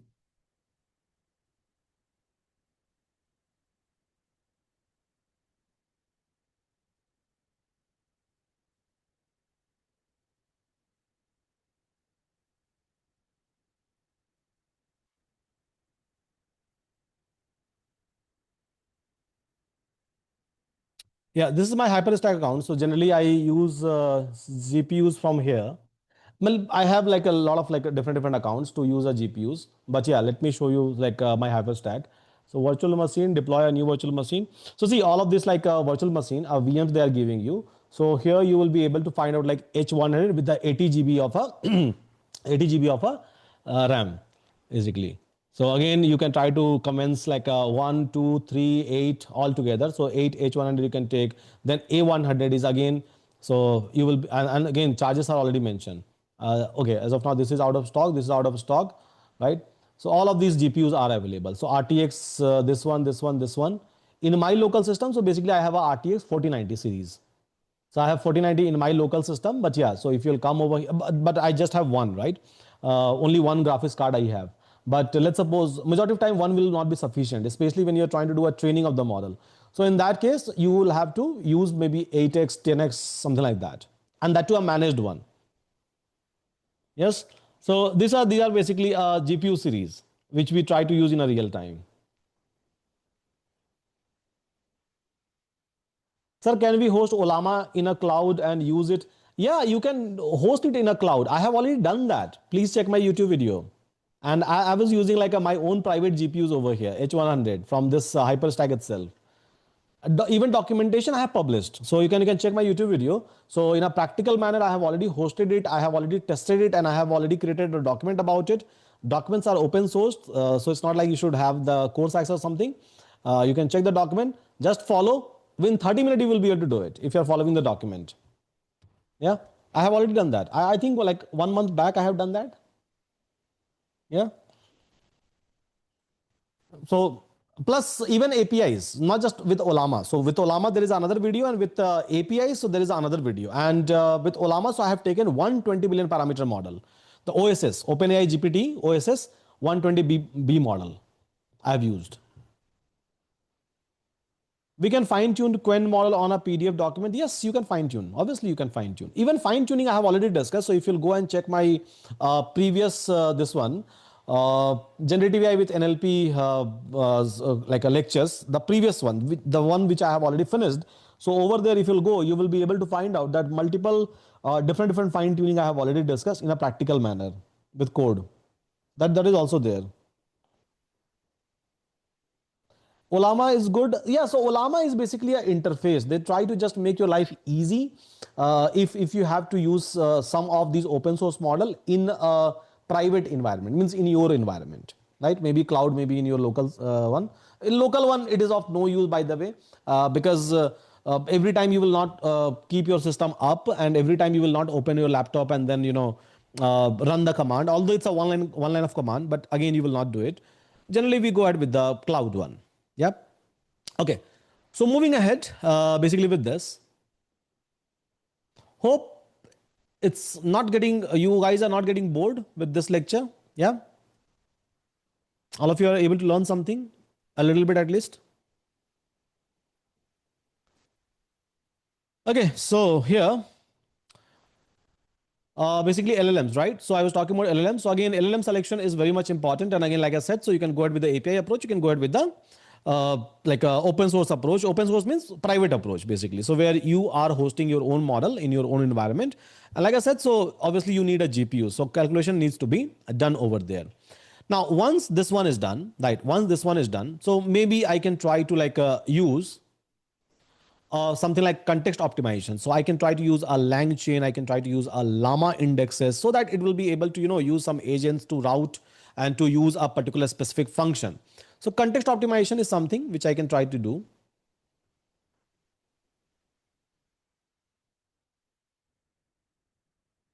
So here some agentic frameworks comes into a picture, like a lang chain or maybe llama index. Yeah.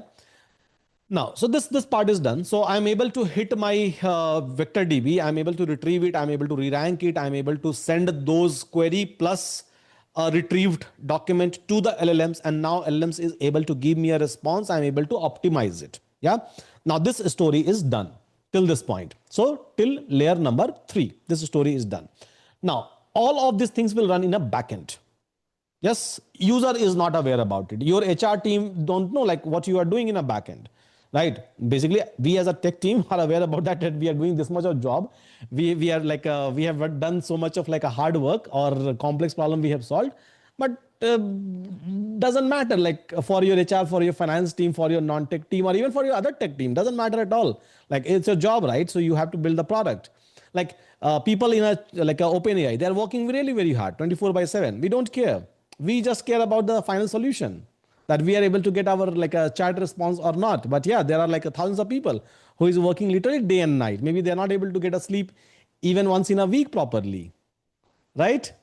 So yeah, but we just care about our result, our output. So all of these things will be back-end technically, right? It won't be visible. It won't be visible at all. What will be visible, by the way? So the things which will be visible is a application layer. Application layer. So layer number 4 that I have to build is a application layer. Application layer means a mobile app, a web app, right? Or maybe some sort of a open UI kind of a system, or maybe I can try to integrate it with the Slack, with the Teams, right? As a bot, I can try to integrate. Maybe I can try to integrate in a WhatsApp, possible WhatsApp or Telegram, right? Even I have created one video, so where I have shown that in a practical manner, that how we can try to connect with our WhatsApp and we can like communicate. So I have already shown that demo as well. Maybe you can go and check. It's an interesting one. So that you, and with my personal WhatsApp, right? So the complete automation. So application layer, right? Application layer means web app or maybe a mobile app, personal mobile app, private mobile app. For example, a Nexus RAG, Nexus, so web app with the Nexus, name Nexus, right? Or maybe mobile app with the name Nexus. Or maybe I have to integrate that with the Slack. Many people are using it. Many teams are using it, right? Maybe in my organization, people are using Slack. Maybe people are using Microsoft Teams. So I can try to integrate with that one. Maybe my director, right? So they need an access inside a WhatsApp itself. So like that is a requirement. Or my client, right? My client, they need an access inside the WhatsApp as a bot. So I don't know, maybe inside a Telegram. So I have to attach all of these things, and everything comes inside what? Everything comes inside application layer, right? Application layer. So here, application layer wise, web app, mobile app, Slack, Teams, WhatsApp, Telegram, etc. Right? So many like different tools, because my client, right? So let's suppose if my client or my director is asking, I have to do it. I can't say no, basically, right? So I have to give them access. Not just that. So I have to even create a admin dashboard. Admin dashboard, so that I will be able to control the access. I will be able to control the rules, because everyone should not be able to access everything, right? For example, my legal team maybe should not be able to access the finance document, or my junior developer should not be able to access all the research, right? So I have to give a role based access. So inside this admin dashboard, again I have to design what? Role based access, by the way, right? So I have to design basically a role based access over here. That is also one of the requirement. And then all the feature that, okay, fine, so you will be able to access this feature, you will not be able to access this feature, that feature, something like this I have to configure.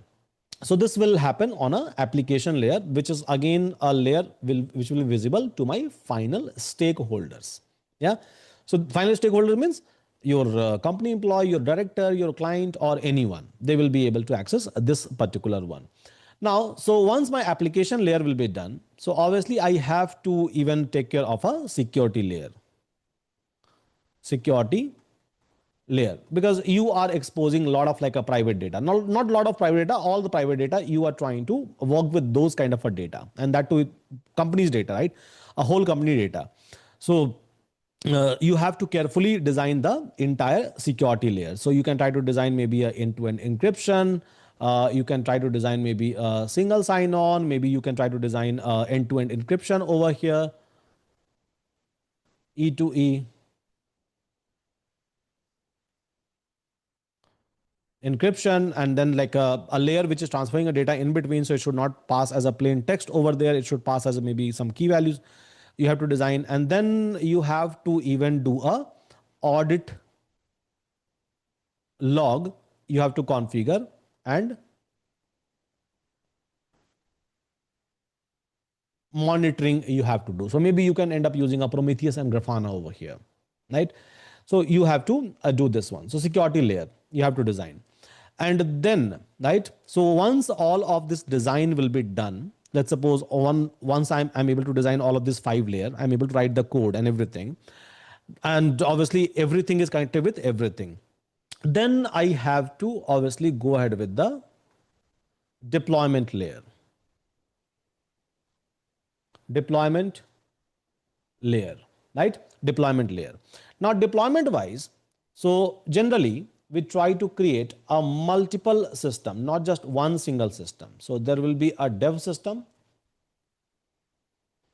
there will be a testing system or test, you can say, and then there will be a prod system in general. So you will be able to find out 3 layers basically.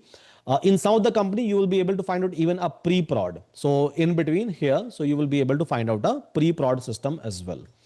Now, in dev system, obviously development is going to happen. In test system, so tester is going to test. Now, your tester can be your stakeholders as well, right? Your director, your manager, and your other team member, and then our respective team members, which I said, HR, finance, legal, because they are the subject matter expert, right? So SMEs, by the way, so they can assign their SMEs and they can check their own department that whether I'm able to get a correct response for my respective departments or not, right?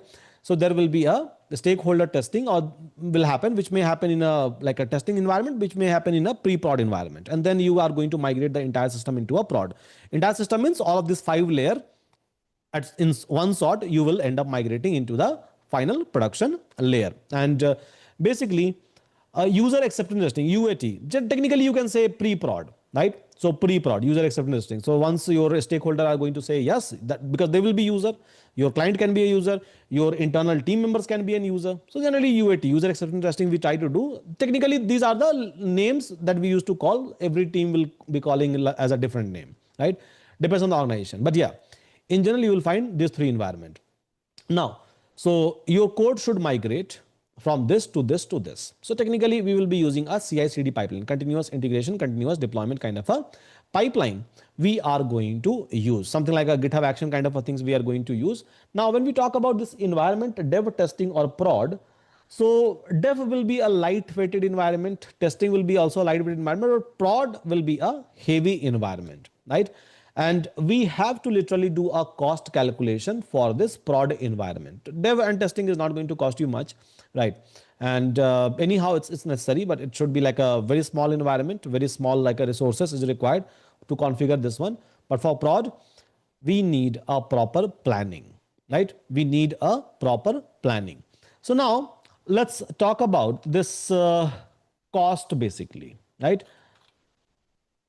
Let's talk about the cost part, that how we are going to do a cost calculation and what is the estimated cost I will end up getting for this kind of a system especially. Yeah, till this point it's clear, guys, to all of us? Yes. Yeah. So let's suppose I'm going to configure a Kubernetes environment, right? So EKS, let's suppose I'm talking about AWS. So inside AWS, there will be Elastic Kubernetes services, which will be available. You can go ahead with the Azure. So over there, you will be able to find out AKS. You can go ahead with the cloud, Google Cloud. So you will be able to find out GKS. It's a Kubernetes environment. So where you don't have to manage like all the nodes. So means we are talking about basically a cluster. So where there will be one master node, and then there will be a worker node, right? Where there will be a multiple worker node, and through one master node, you will be able to connect all the worker node. You will be able to assign the task and they will be able to execute it. Technically, I'm talking about a system, a multiple system, which will be connected to each and every one. So this is something called as cluster. And in any like a real-time environment, we always try to go ahead with the cluster deployment. And generally, so EKS is going to provide you a easy peasy kind of a services. So where without much of hassle, you will be able to configure a cluster with any number of nodes. Yeah, with any number of nodes. Now, so let's start talking about the cost over here, which is a major component, by the way. And like I said, so I'm going to teach you the cost for a small, for a medium, and for a large use cases. So let me create a beautiful table over here. So where I will be able to do the estimation, just estimation, guys, right? So in reality, it is going to fluctuate, but it's been estimation based on the number of user and number of the data set which has been created. Fine. So here, right? So here, when we are talking about environment, right? When we are talking about the environment, so what kind of a cluster we will end up creating? So let's suppose I am trying to create this cluster, right? So where I have a machines. Now, what will be the configuration of this machine? People are going to ask you question, by the way, right? People are going to ask you. And if you are lead, if you are architect, you must be aware about it, right?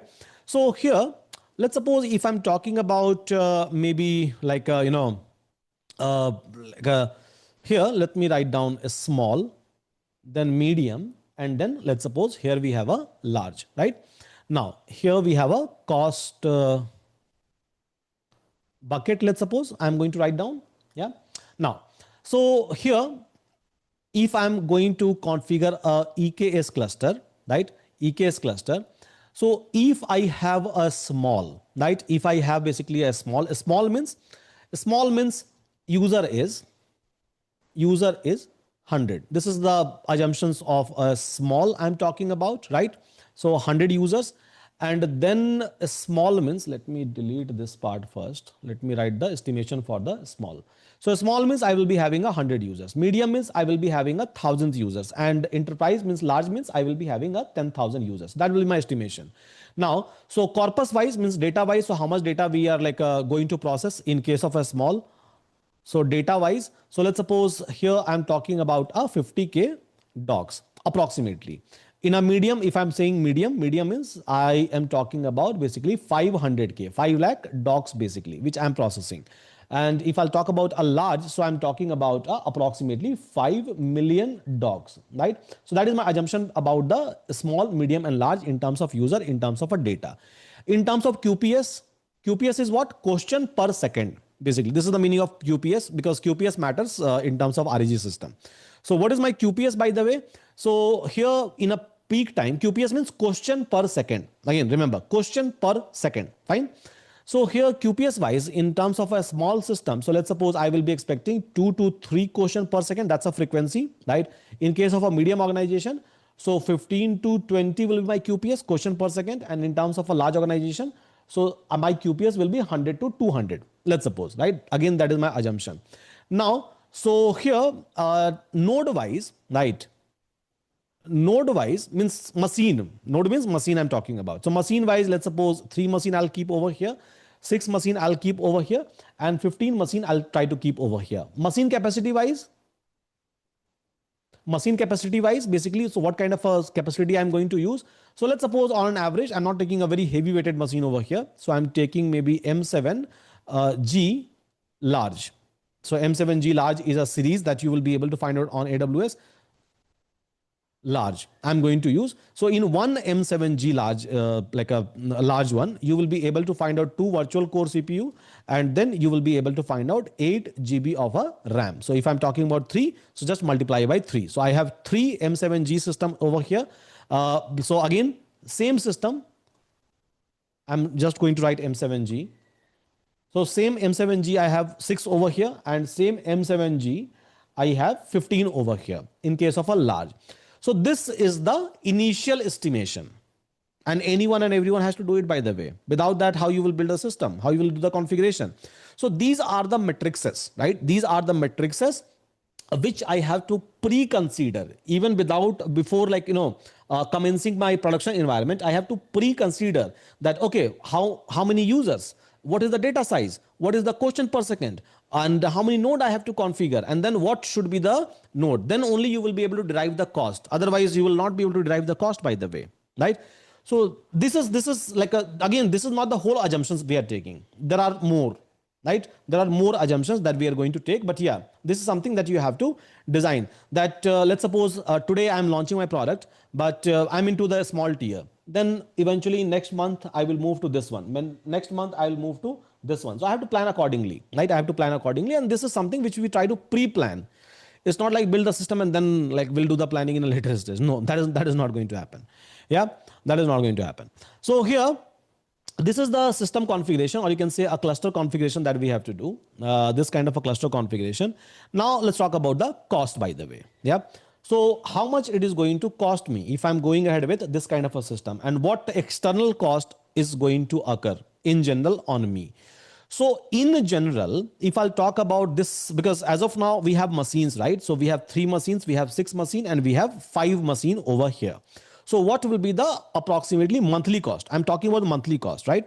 So in general, if you are going to configure EKS with this capacity, 3 machine capacity, 3 M7G large machine capacity. So in general, it is going to give you $201 of cost in general, right? You can like even use a AWS cost calculator, they already have. So you can even like do the rough estimation by the way. So again, from the same places, this calculation is coming. If I'm using a 6 machine M7G, by the way, so my approximate cost with EKS cluster with a managed services, right? Because even for the managed services, they're going to charge you something, right? So my cost will be $328 approximately. And for my large, so where I have a 15 M7G machine, so here it is going to cost me around of $471. Yeah, 470, sorry, not 471, 328, right? So 711, it's not 7,000, $711 approximately it is going to cost you. Again, this cost estimation is coming from AWS cost calculator. They have already given you cost calculator, so even you can estimate those cost basically. So EKS. Now this is just a machine. Cluster is costing me, but this is not the final cost, by the way. Yeah, this is not the final cost at all. So another cost which will come on you. Let's suppose if I'm not using, so here I'm just using this one for the compute. For a storage, right? For a storage, let's suppose for a vector DB storage, I'm going to use maybe a Pinecone services, right? For a vector DB. So it is going to Pinecone, vector DB wise, I'm going to use a Pinecone. So it is going to cost you $500, like plan minute. They are giving you like for a small and for a medium, it is going to be $500 itself. There's a minimum plan. And then if you're going with the enterprise plan, so in that case, there it is going to cost you 1296, right? $1296 approximately per month. And now this is just for the vector storage, right? So you will try to use even S3 bucket, because a lot of like documents you have to store even inside the S3 bucket. So it is going to cost you a $5 per month if you are taking $5 per month. It is going to cost you for a 200 GB S3 bucket for a storage, right? S3 will be necessary, by the way. $47 it is going to cost you for 2 terabyte.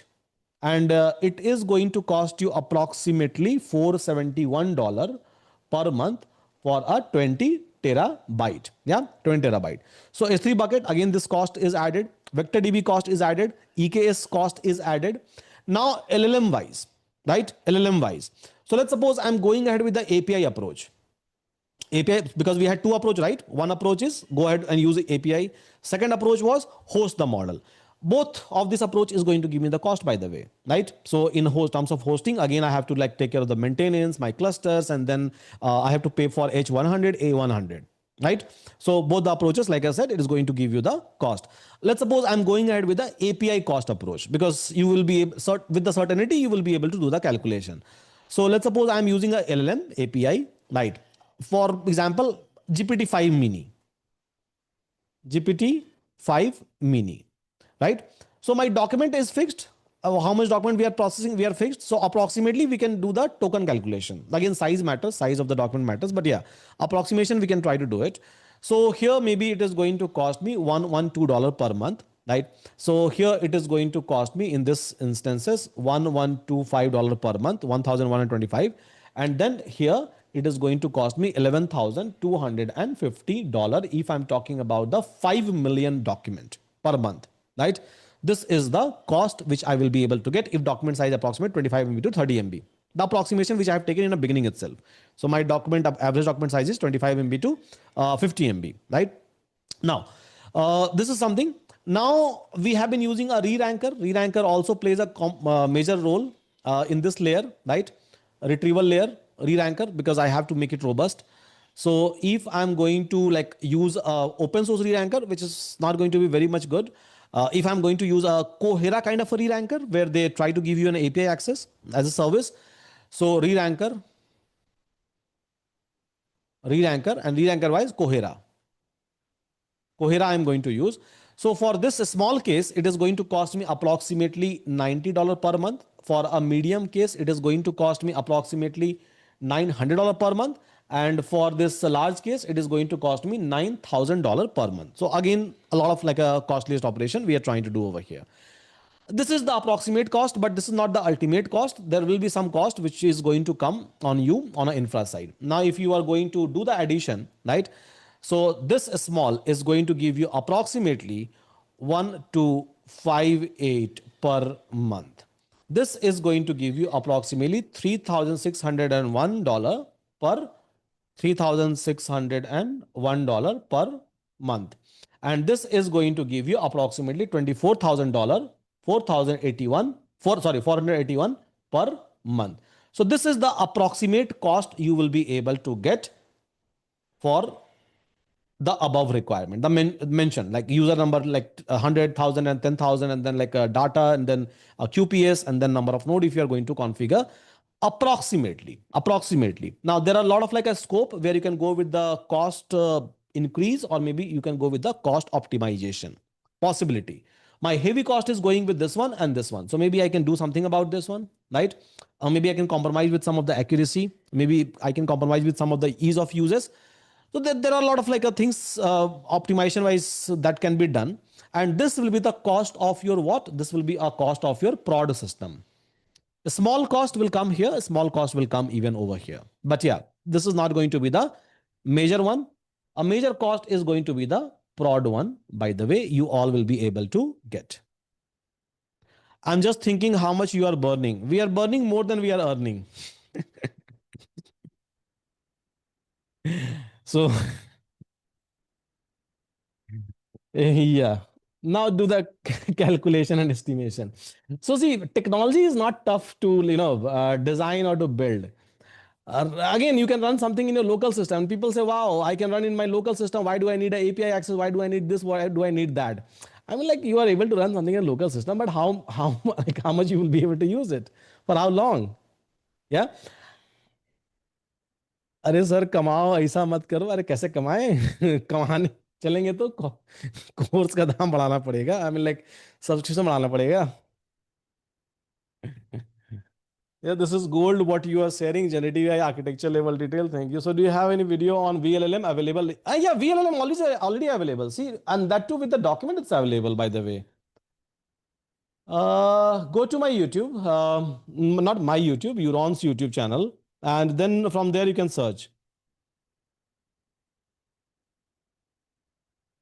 अब बढ़ा दो हमने subscription ले ली है okay तो एक साल के लिए मतलब सिक्योर है already right yeah Bala you can go to YouTube and maybe you can search you're on YouTube by the way I have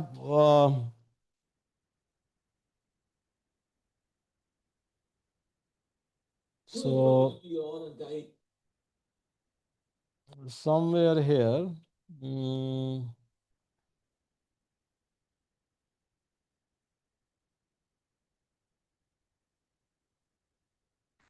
hmm. Create Here I have also provided the document. Yeah, VLLM server, run the VLLM servers. So it's a simple 6 step that I have provided. So you can just go and like execute it and you will be able to host it. You will be able to do the inferencing. So everything is mentioned till API call with curl and with Python both. Yeah, it's already done. So technically, this is like a cost that you will be able to get. And again, like this is not the final cost, by the way. So there will be like more and more because I have not mentioned many component, many small, teeny tiny component. And believe me, this teeny tiny component gives you more pain. Like even in terms of configuration, even in terms of like a cost management, right? You are very much affordable providing. Yeah, like I said, we are burning. We are not earning anything. We have not earned even a single rupee since a launch, a profit. Still, I'm burning. I'm burning on like this Euron. So honestly, taking 5,000 course for somewhere who even teach 10% of what you are teaching, even you keep a bit of price like 10K, justify. I feel no one can match your pure version. Yeah, we'll think about it. So obviously.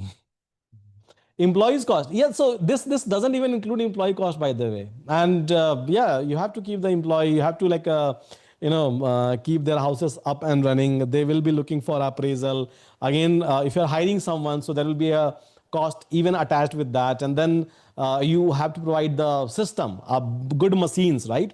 So their system setup for one people itself cost us like a 4 lakh to 5 lakh because if you are giving one Mac with the high configuration, so that is going to cost you like a 2.5 lakh to 2.8 lakh. And then you have to give like a desktop, then beautiful keyboard and mouse and all those things. So 4 to 5 lakh for one employee's onboarding. Yeah. Yeah, like I said, so it's this is where people generally break or like fail because see it's literally not easy to keep any system up and running for uh, a beautiful system, you can say, right? A system which actually serve the purposes. So obviously every single click that you do comes with the cost, as simple as that. Don't increase the price, please. Yeah, if I'm able to get like a recommendation from you, so marketing from you, I don't have to increase the price in that case, right?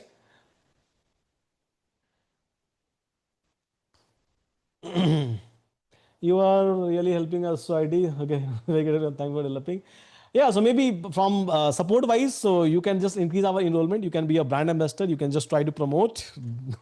So in that way, we can reduce the cost because as number of enrollment will increase, obviously we can hit the break even, or we can even get into little bit of profitability.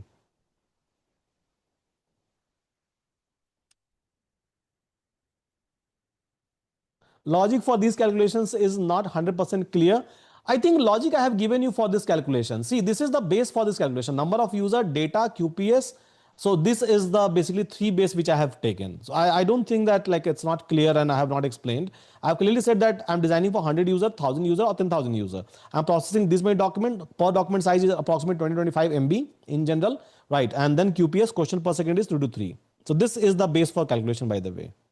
And all this down the line, all this calculation has been done accordingly. So where the logic is missing, I'm not able to understand.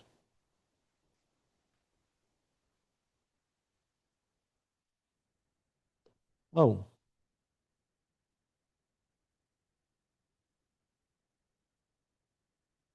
digitalization and AI to be a part of curriculum, say education minister. I mean, that's fine. I don't go after these news, by the way, because yeah, mostly it's a PR which is going on. I don't know how much things are happening on a ground, and I think we all are aware about the reality. So maybe it will take time. See, it's when government is doing something, right, it always takes time.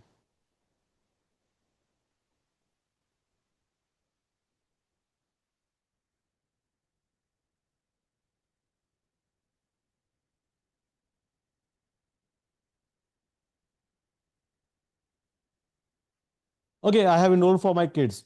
Even kids should learn. Like, see, it's like AI or technology. We always try to keep it separate, right?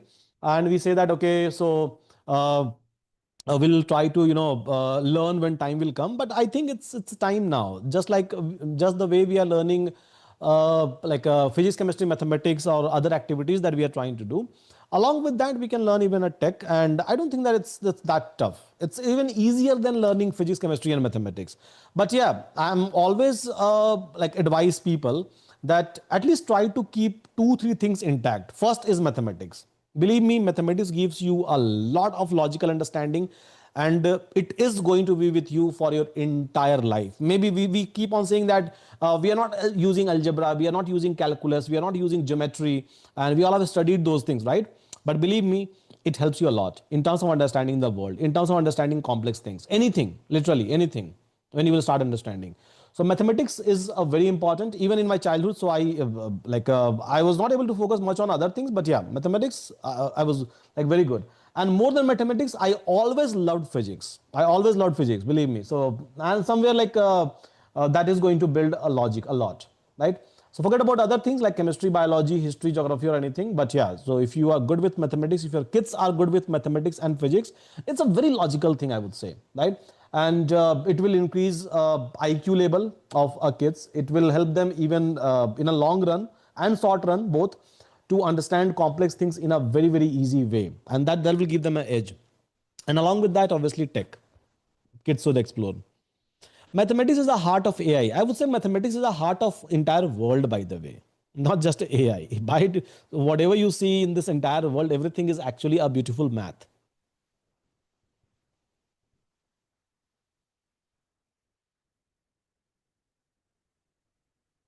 Maybe bhagta hai, especially bio se. Yeah, I mean, like it's not that important if you are not getting into that genre. But if you are good with mathematics and physics, if your kids are good with mathematics and physics, I believe it will help them. Right? They will never feel outdated. By the way, they will be able to update themselves with the time. So it doesn't matter today AI is going to come or maybe tomorrow something else is going to come.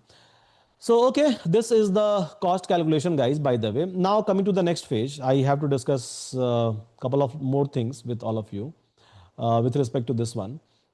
So, this is basically like a approximate cost calculation that will go. Now, like I said, so there will be lot. which comes over here. For example, OCR, right? So for OCR, if I'm using maybe a TreasurAct or like a PyTreasurAct, that's completely fine. But let's suppose if I'm trying to use a Amazon OCR, that will cost me again. So everywhere cost will come, and that we have to decide which service and which, and all these things will be like a fall under architect. They are going to take the decision, or senior level of developer, right? So your senior developer, even junior developer, try to participate in everything. They do the experimentation, they do the planning, and then finally they do the budgeting as well. So it will be basically like a job of the entire team to maintain it and to manage it and try to extract the best outcome out of this entire things, right? Now, so let's talk about basically an option, right? Let's talk about an option that I can try to use in every layer. Tech option, by the way. So we talked about all of these layers, right? Now, what is the option which is available to us in terms of all of this layer by layer in terms of tech, right? In terms of tech. For example, when I talked about ingestion layer, right? A very first layer, by the way, right? This layer, by the way, right? The ingestion layer, the layer number one. So obviously I'm trying to fetch a lot of things. I'm trying to extract a data. So I have to use a technology, some tech over here, right? Some tech over here. So here, if I'll talk about the very first layer where I'm trying to extract a data, so I can try to use ETL tool wise. ETL is nothing but extract, transform, or load. And a data pipeline, let's suppose I'm going to build. So here I can try to use maybe like a streaming if I'm trying to do. So if I'm doing a streaming, so in that case, I can try to use a Kafka, or maybe I can try to use a AWS Kinesis, which is almost a Kafka, right? Data processing framework wise, maybe I can try to use PySpark. PySpark is a framework, right? So which supports Python. But technically, Spark supports four languages: Java, Scala, Python, and R.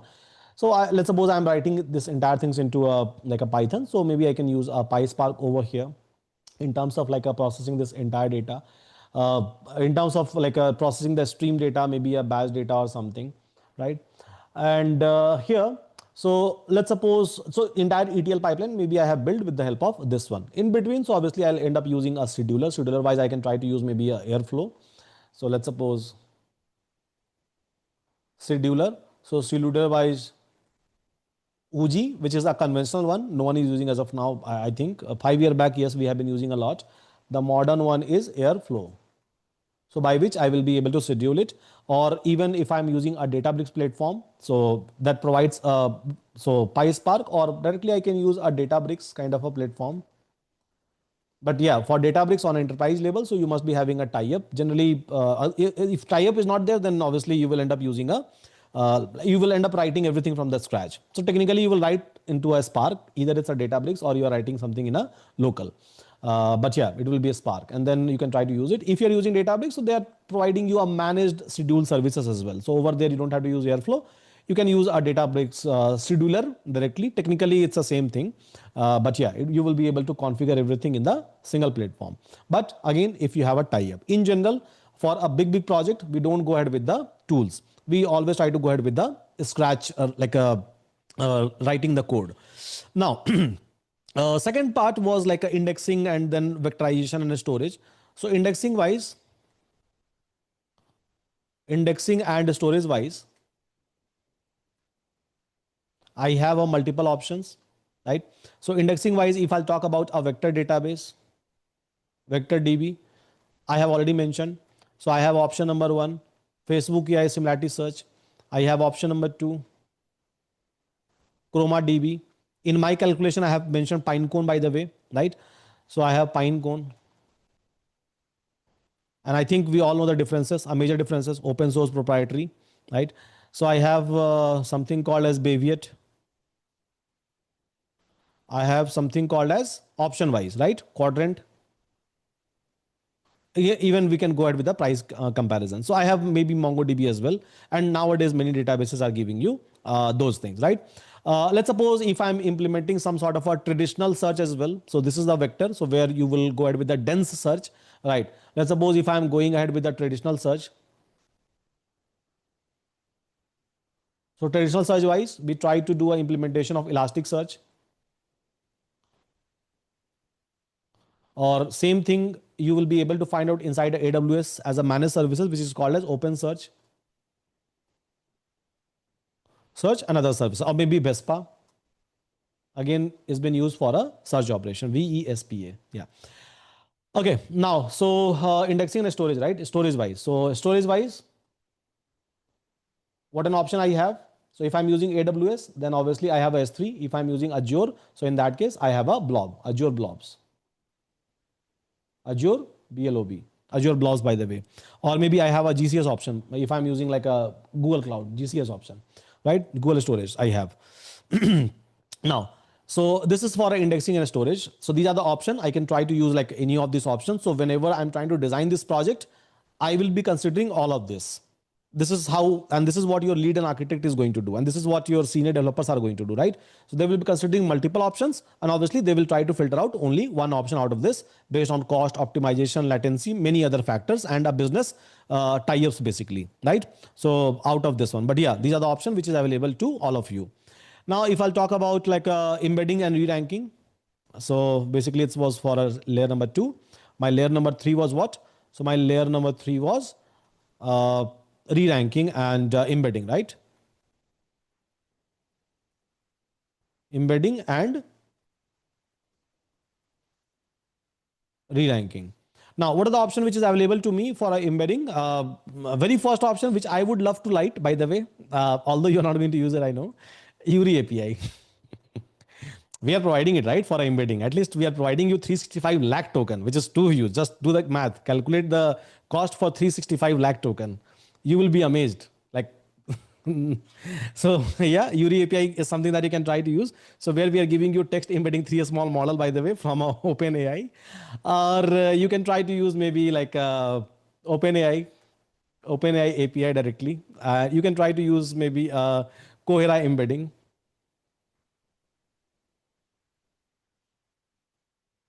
Cohera embedding, right? You can try to use something from a Hugging Face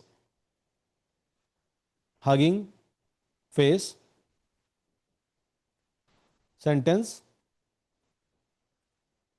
transformer. Yeah. So Hugging Face sentence transformer we can try to use. So maybe you can host it inside Hugging Face and then use it. Maybe you can download it in a local or wherever you are processing it and then use it. Simple, because whatever is available on Hugging Face, it's open source. So you can download it basically and you can try to use it, right?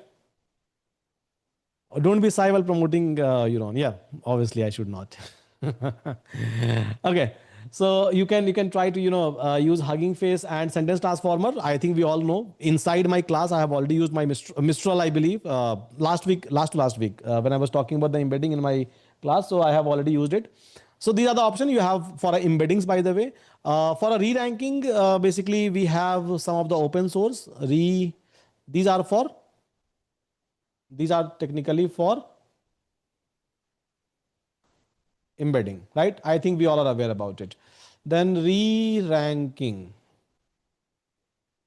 Now, what is the option which is available to me? My handwriting is getting worse, by the way.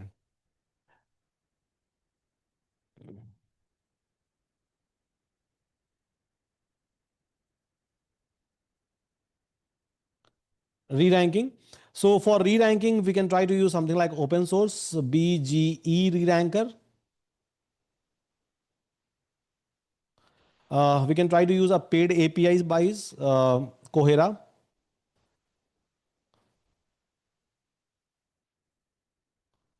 So Cohera provide you both embedding as well as re-ranking services as an API. And we can try to use like something from a Hugging Face as well, because there are like re-ranker which is available over there. So like a MS macro model kind of a things, which has been used for the Reranking. So Hugging Face is basically a repository for everything. So you can get even reranker, embedder, ML models, text model, speech model, everything, right?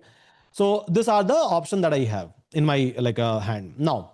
So next one is basically for RAG purposes. RAG means I'll like send a query, get the top K, and then send it to the LLM. So for RAG and LLM orchestration, so what I'm supposed to use and which framework I have.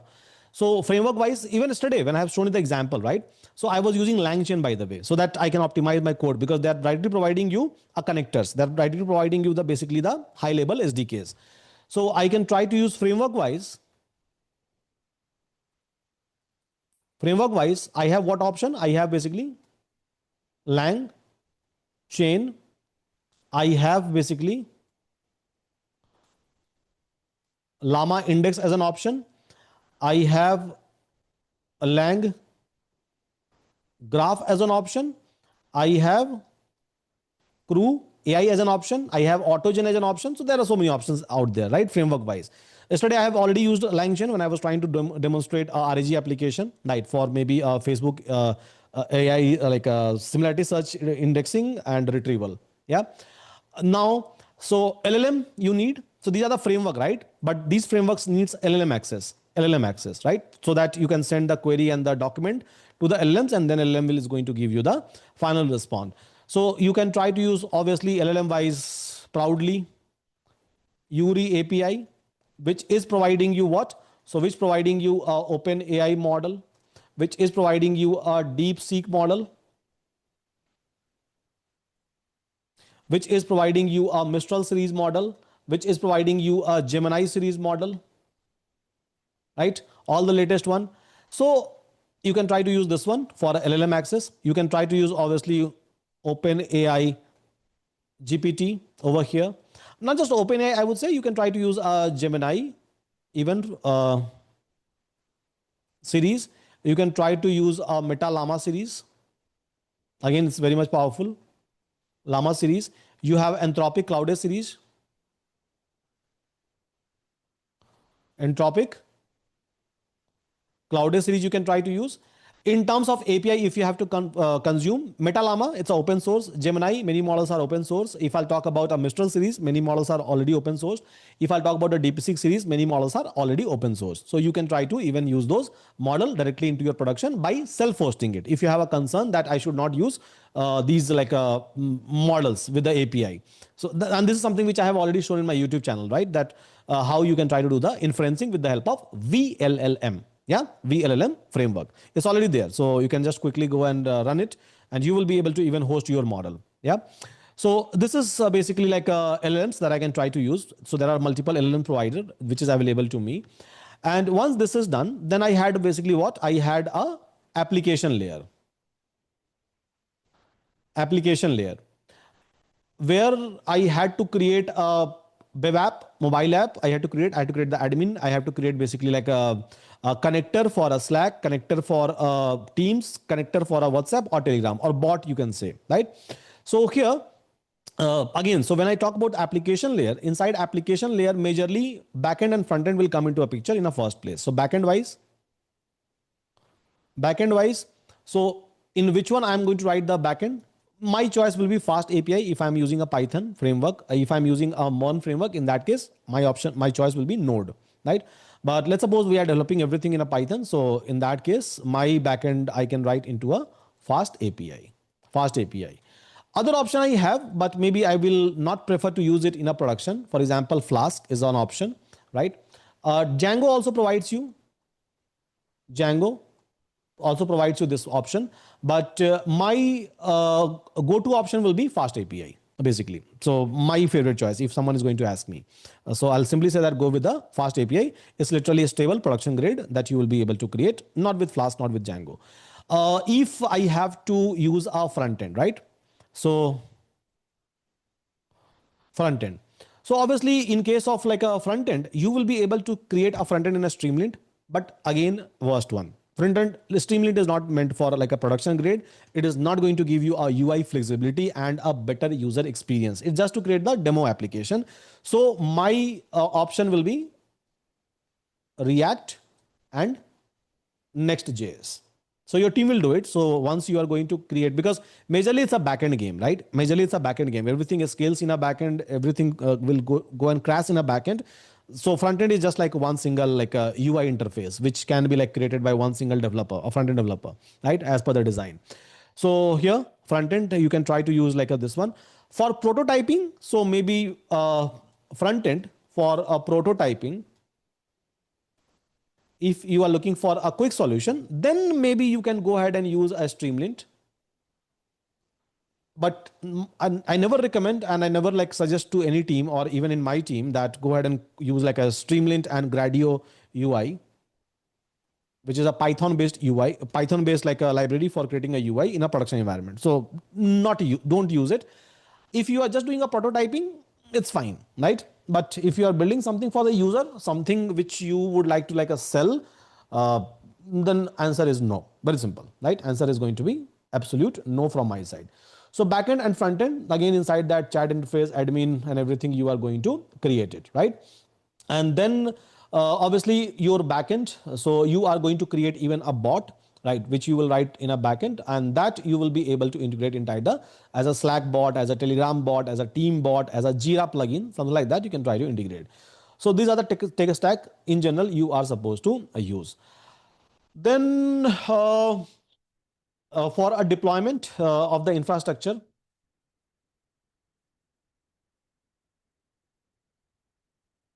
so we have already done the cost calculation. Now that cost calculation, so infra-wise, I have considered AWS. From there, I was using M7G, by the way, which was Node, which was one of the machine. And based on that, we have like done the cost calculation. Now, so I'm assuming that I will be going ahead with the EKS. You can go ahead with the GKS. You can go ahead with the AKS. Azure, GCP, and AWS. All three are providing you this one. Or even there are other hundreds of vendors who will provide you the same Kubernetes services, right? The hyperstack which I was showing you, so even they provide you the same, but with GPUs. So I can try to use Kubernetes basically, and EKS cluster in general. I'm going to use it, right? For maybe API gateway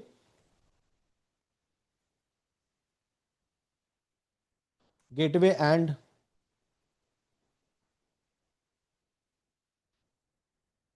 load balancing, because whenever there will be more traffic, so again one machine will spin automatically when my entire machine utilization will be at 60% or 70%. So we try to do a load balancing. By default, AWS provides you that. So auto load balancer you can try to configure, right? You can try to even integrate NGINX, or maybe you can try to use a AWS API gateway. So or AWS API gateway. It's a configuration things basically. So anyhow, whenever you are going to configure your environment, you will do it. Then obviously you have to do a CI/CD, continuous integration, continuous development. So generally, my like internally as of now inside a Euron, we are using GitHub Action even now, and even my previous organization I was using GitHub Action. We have other option as well. So we have like a GitLab CI, we have like a Jenkins for continuous integration, continuous development. So as of now, we are using this GitHub Action. But yeah, you have like other hundreds option as well. I have mentioned out of that three options basically for all of you, right? So deployment is fine. Now, once deployment will be done, then obviously I have to think about the monitoring, because you have to keep on monitoring the entire server, right? From every side. So in terms of monitoring, metrics and alert wise, I can try to configure Prometheus plus Grafana. Now, so logging wise, if I have to do a logging, so I can try to use a ELK stack. So technically ELK is nothing but Elastic, Logstash and Kibana. This is what it is full form wise, right? Or maybe I can use a Open Telemetry. Open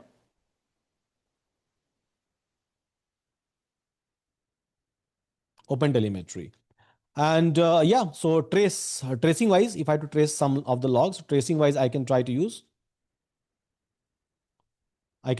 basically Jagger. There are multiple options again available for this one, but Jagger or maybe Jipkin, I can try to use it. Yeah. So these are the tech stack, guys, which you should know that every layer, which tech stack in general you are trying to use, because people will ask you a question, right? People will ask you a question that, okay, fine, for with this purposes, what was the tech stack that you have used and what are the alternative, right? What are the alternatives? So if you have used this one, why not this? That kind of a question will be asked multiple times if you are going to join as a lead, if you are going to join as an architect, and you should know a 10 other option for everything, because in market, if I'll talk about especially today 2025, right, for everything there are 10 other options available in a market. Yeah. Security wise, you can try to use SSO by default, right? So key clock is something, Okta is something you can try to use. If you're using Azure, there is something called as Azure AD, right? Encryption wise, you can try to use a Vault, which is available in a AWS GCP Azure, or KMS services, which is available on AWS Azure and GCP. So these are the things that you can try to use it for authentication and encryption wise. Yeah, simple. Now, so fine, this is this. Now let's talk about a team structure, by the way. Yeah. So what like a kind of a team which will be involved in this one? Then I can say we are able to cover this one. So architecture layer, cost layer, I have covered architecture layer. So like a general architecture layer plus tech architecture layer, I have already covered. Cost, I think estimated cost I have given to you. Now let's talk about the team structure. That what will be the team and where you will fit in, by the way, right? What will be your day-to-day task? So this is the place from where you will be able to derive it. So let's talk about a team over here. So obviously like the layer that we have already created, so for every layer there will be a team, and again over here, so I have broken down my layers into a couple of more things like label 1, label 2. So for every like places there will be, you can put two members, right? And then combine these four members is equal to one lead, and then like a two lead is equal to one manager, and then two manager is equal to one director. This is generally like we try to do a lump sum calculation, right, team wise. Again, it's not a thumb rule that or every time I should go and then I should use the same thumb rule to estimate the team. But yeah, in general, so this is the hierarchy that we will be able to get. So here, if I'll talk about a team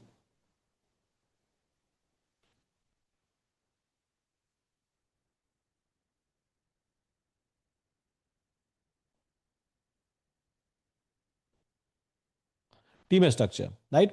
So first of all, there will be a core team who will come in a place. Now, core team wise, so there will be a product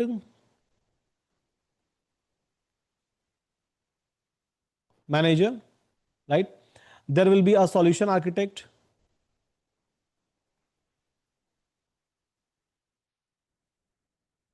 There will be a tech lead for a different things, right? So for like RAG and all those things, there will be a different tech lead. For front end, back end, there will be a different tech lead. So it's like a many. So here, multi stack wise, right?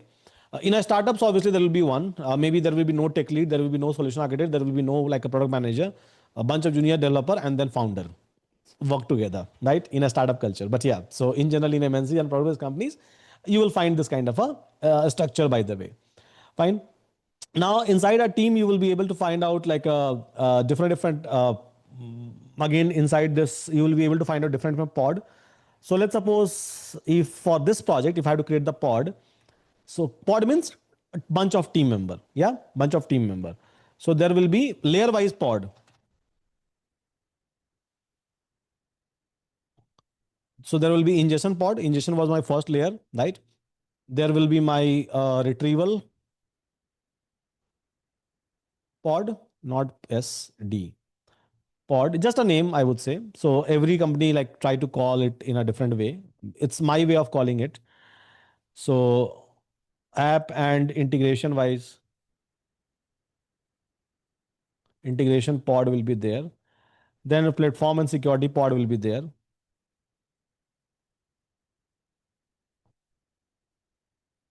Security pod.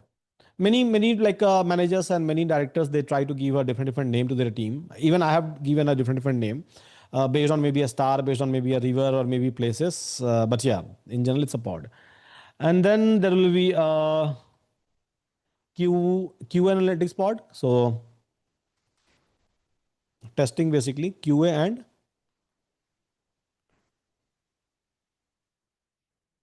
analytics pod. Yeah. So as a Gen AI engineer, you will be a part of this one, you will be a part of this one, maybe you will be a part of this one, you will be a part of this one, or maybe you will be a part of last pod as well. So, or maybe you will be like hovering over like all of these pod, sometime here, sometime there, with a different work. But yeah, you will be a part of any of this pod. As a lead, you can lead one team or maybe one pod or maybe multiple pod. Manager means all pod will come under you. Director means again multiple managers means multiple such kind of a product will comes under one director. So this is how things happens. So if I'll have to create the hierarchy, so here let's suppose I have a team member pod basically, right? So you can be a part of any of this pod. So let's suppose I have a 4 pod, right? Pod 1, pod 2, pod 3, pod 4.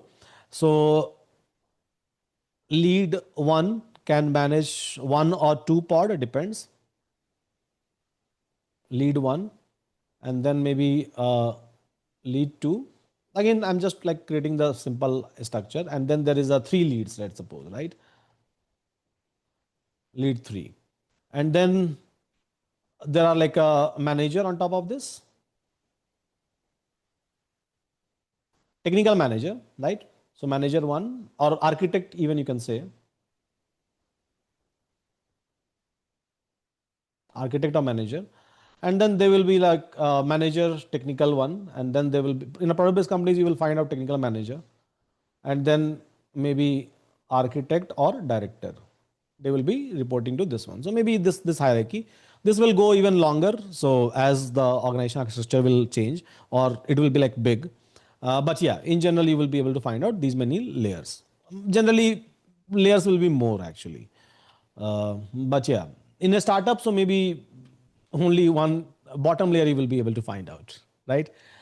In maybe MNCs, this many layers. In a product, so where the work is just to build a robust and a solid product, so maybe more layers you will find out over there. Now, so here the estimated timeline for this project, at least with this team capacity. So in one pod, let's suppose I'm trying to keep like a 3 member, 3 member, 3 member, 3 member. So 3, and then lead 1, 2, 3. So 3 lead, 2 manager, 1 architect. So 1 and plus 2, 3 plus 3, 6 plus basically this 12. So 6 plus 12 is equal to 18. So the total team configuration which I have done is 18 member. 18 member as of now, right? Apart from stakeholders and HR and all those things, I'm not considering that. Those are like I'm just talking about a team member for this particular project. So there are in total 18 team member. Now, if 18 team member is working in this hierarchy, the hierarchy which I have designed, so what will be the phases? So let's suppose we have divided this entire project into 6 phases, because even that estimation you have to give. You can't like start building a project without any timelines, right? And timelines must be given beforehand itself. So timeline is 6 months, let's suppose, right? So you can break down into a phase basically. So phase 1, then 2, then 3, then 4, then 5, and then 6, right? So in like phase number 1, and every phase 4 weeks. Every phase 4 weeks, right? Means tentatively 1 month, right? And maybe you can say 20 to 22 working days, because we'll be having Saturday, Sunday leave, right? So we have to consider even that kind of estimation. So when we are trying to talk about like the entire execution and planning of the timeline, right? So 22 days, these may team members, some will go for the leave, and a lot of things like variable we have to consider. But yeah, we do consider all those things as well, so that we can try to estimate the total budget, because we never start a project without a budgeting. before, like budget during the execution or during the project creation, and budgeting even after the creation for maintenance. And then, because let's suppose if I'm building this project for my client, so obviously when I'm giving a quotation, right, I have to give that. And before that, I have to consider this one. For example, I have built many projects. I have worked for many clients. So majorly my jobs actually starts with this one, the calculation part. Like how much time it is going to do, what is the feature that we are going to develop, how much time it is going to take, what kind of a people will come over here, what will be their salary, what will be their like a per hour charges, many like a variables we used to consider. So I have like a big template I have with me in an Excel sheet, and then used to put up those data, all those variables, and then we used to do the calculation. And it's like a variable calculation for all the clients. And based on that, we try to give the quotation and timelines. So yeah, 4 week per phase will run for six like a month tentatively, and then we can claim that okay fine, so we can go for the deployment. Plus we try to keep a delta. Delta means like 3-4 week of delta we can try to keep, because of maybe some like a bottleneck. There could be a delay, right? There could be a delay. And then on this 6 week, so we are going to deliver all of these phases. So we have already written these phases, right? So we can try to deliver these phases, or maybe we can work on the parallel. So this is all about this project, guys. So hope all of you are able to understand from the architecture level what problem we are trying to solve, and team structure, and then even a cost structure. Now, I think whenever you're going for the interview, you will be able to talk about it, that what project we were trying to like do, what the problem that we were trying to solve, what was my team structure, where I fit in which pod, what we were trying to like build, and how it was developing or helping my clients or maybe my customer, my internal team or my company, everything, right? Yes, everyone? Yeah. So that's it from my side, by the way, guys, for this project. Yeah. So now I'm going to open up a question and answering. And if you have any kind of a question, so please raise your hand. Once I will clear all the questions, then I'll close the discussion.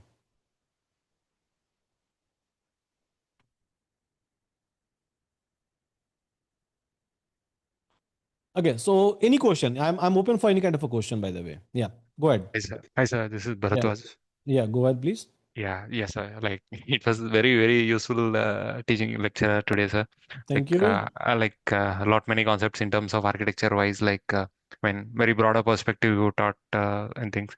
Like initially, as you told, just uploading the data to the vector DB and accessing it, like it's not that simple. Like in the yeah, as you told I in think I think now we are able to understand that it's not that simple, right? So just uploading like data to somewhere. yes. Like this is completely an enterprise grade, complete deployment end-to-end Hmm. product. So actually, like a couple of days back, like there is a cloud forum. I'm into the Kubernetes teams currently. So Okay. like last week there is a cloud forum every like a month or a couple of months. There will be a cloud forum meeting that will be happening, like to share the updates or whatever the metrics they have done, whatever the Hmm. automations we implemented, they will be sharing over there. Okay. So they're like they actually having a plans to implement they didn't have any complete roadmap or structure, but they wanted to leverage the Gen AI tools and just somehow they wanted to improve the architecture and enhance it. So Hmm. just a couple of days back there was it seems like the cloud head who was there, Hmm. he was asking our there are like two teams, like cloud engineering team. In cloud Okay. engineering, like two parts. We Hmm. are dedicated to the CAS. CAS is like Kubernetes and the Azure services. So Hmm. the cloud head was there. Like he actually asked the people to give four of Python people. So Hmm. Hmm. but it didn't came to us. But we are, since we don't work on Python, we only work on Jenkins pipelines and all. So the Okay. thing is, when I got to know, I was very disappointed. I was really working, looking for an opportunity of this kind. Okay. So what I did is I just pinged him directly. Hmm. Uh, Even though I don't know about what is RAG and what is MCP server and all, Okay. just Okay. pinged him and said like whatever the work that is, if you are planning to give any work or like any future works comes on, just Hmm. I'm really interested to work on these things. So Hmm. yeah, just a couple of days back, you were just showing the RAG implementation parts.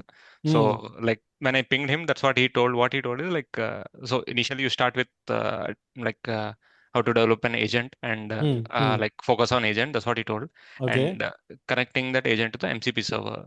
Okay. So yeah, Okay. like when you explained all these things, That so that can I be was that can be done learning wise, that can be done in like a half an hour, I would say, or 1 hour, max to max. yes, yes. Yeah. So what I did is like just committed. Like I thought, okay, later on learn these things. Okay. Okay. So like I was parallelly when you were like explaining all these things, I was searching because I Hmm. was in the AKS team. Hmm. So Hmm. how like ChromaDB, since you told, I mean, stream like I mean explained the front end through manually and ChromaDB Hmm. just creating the sample account and all. Hmm. So I was Hmm. searching in my AKS way how can I implement it in how can I pull the Docker image and deploy it as a deployment, Hmm. Hmm. and with Streamlit as a front end, how can I connect that?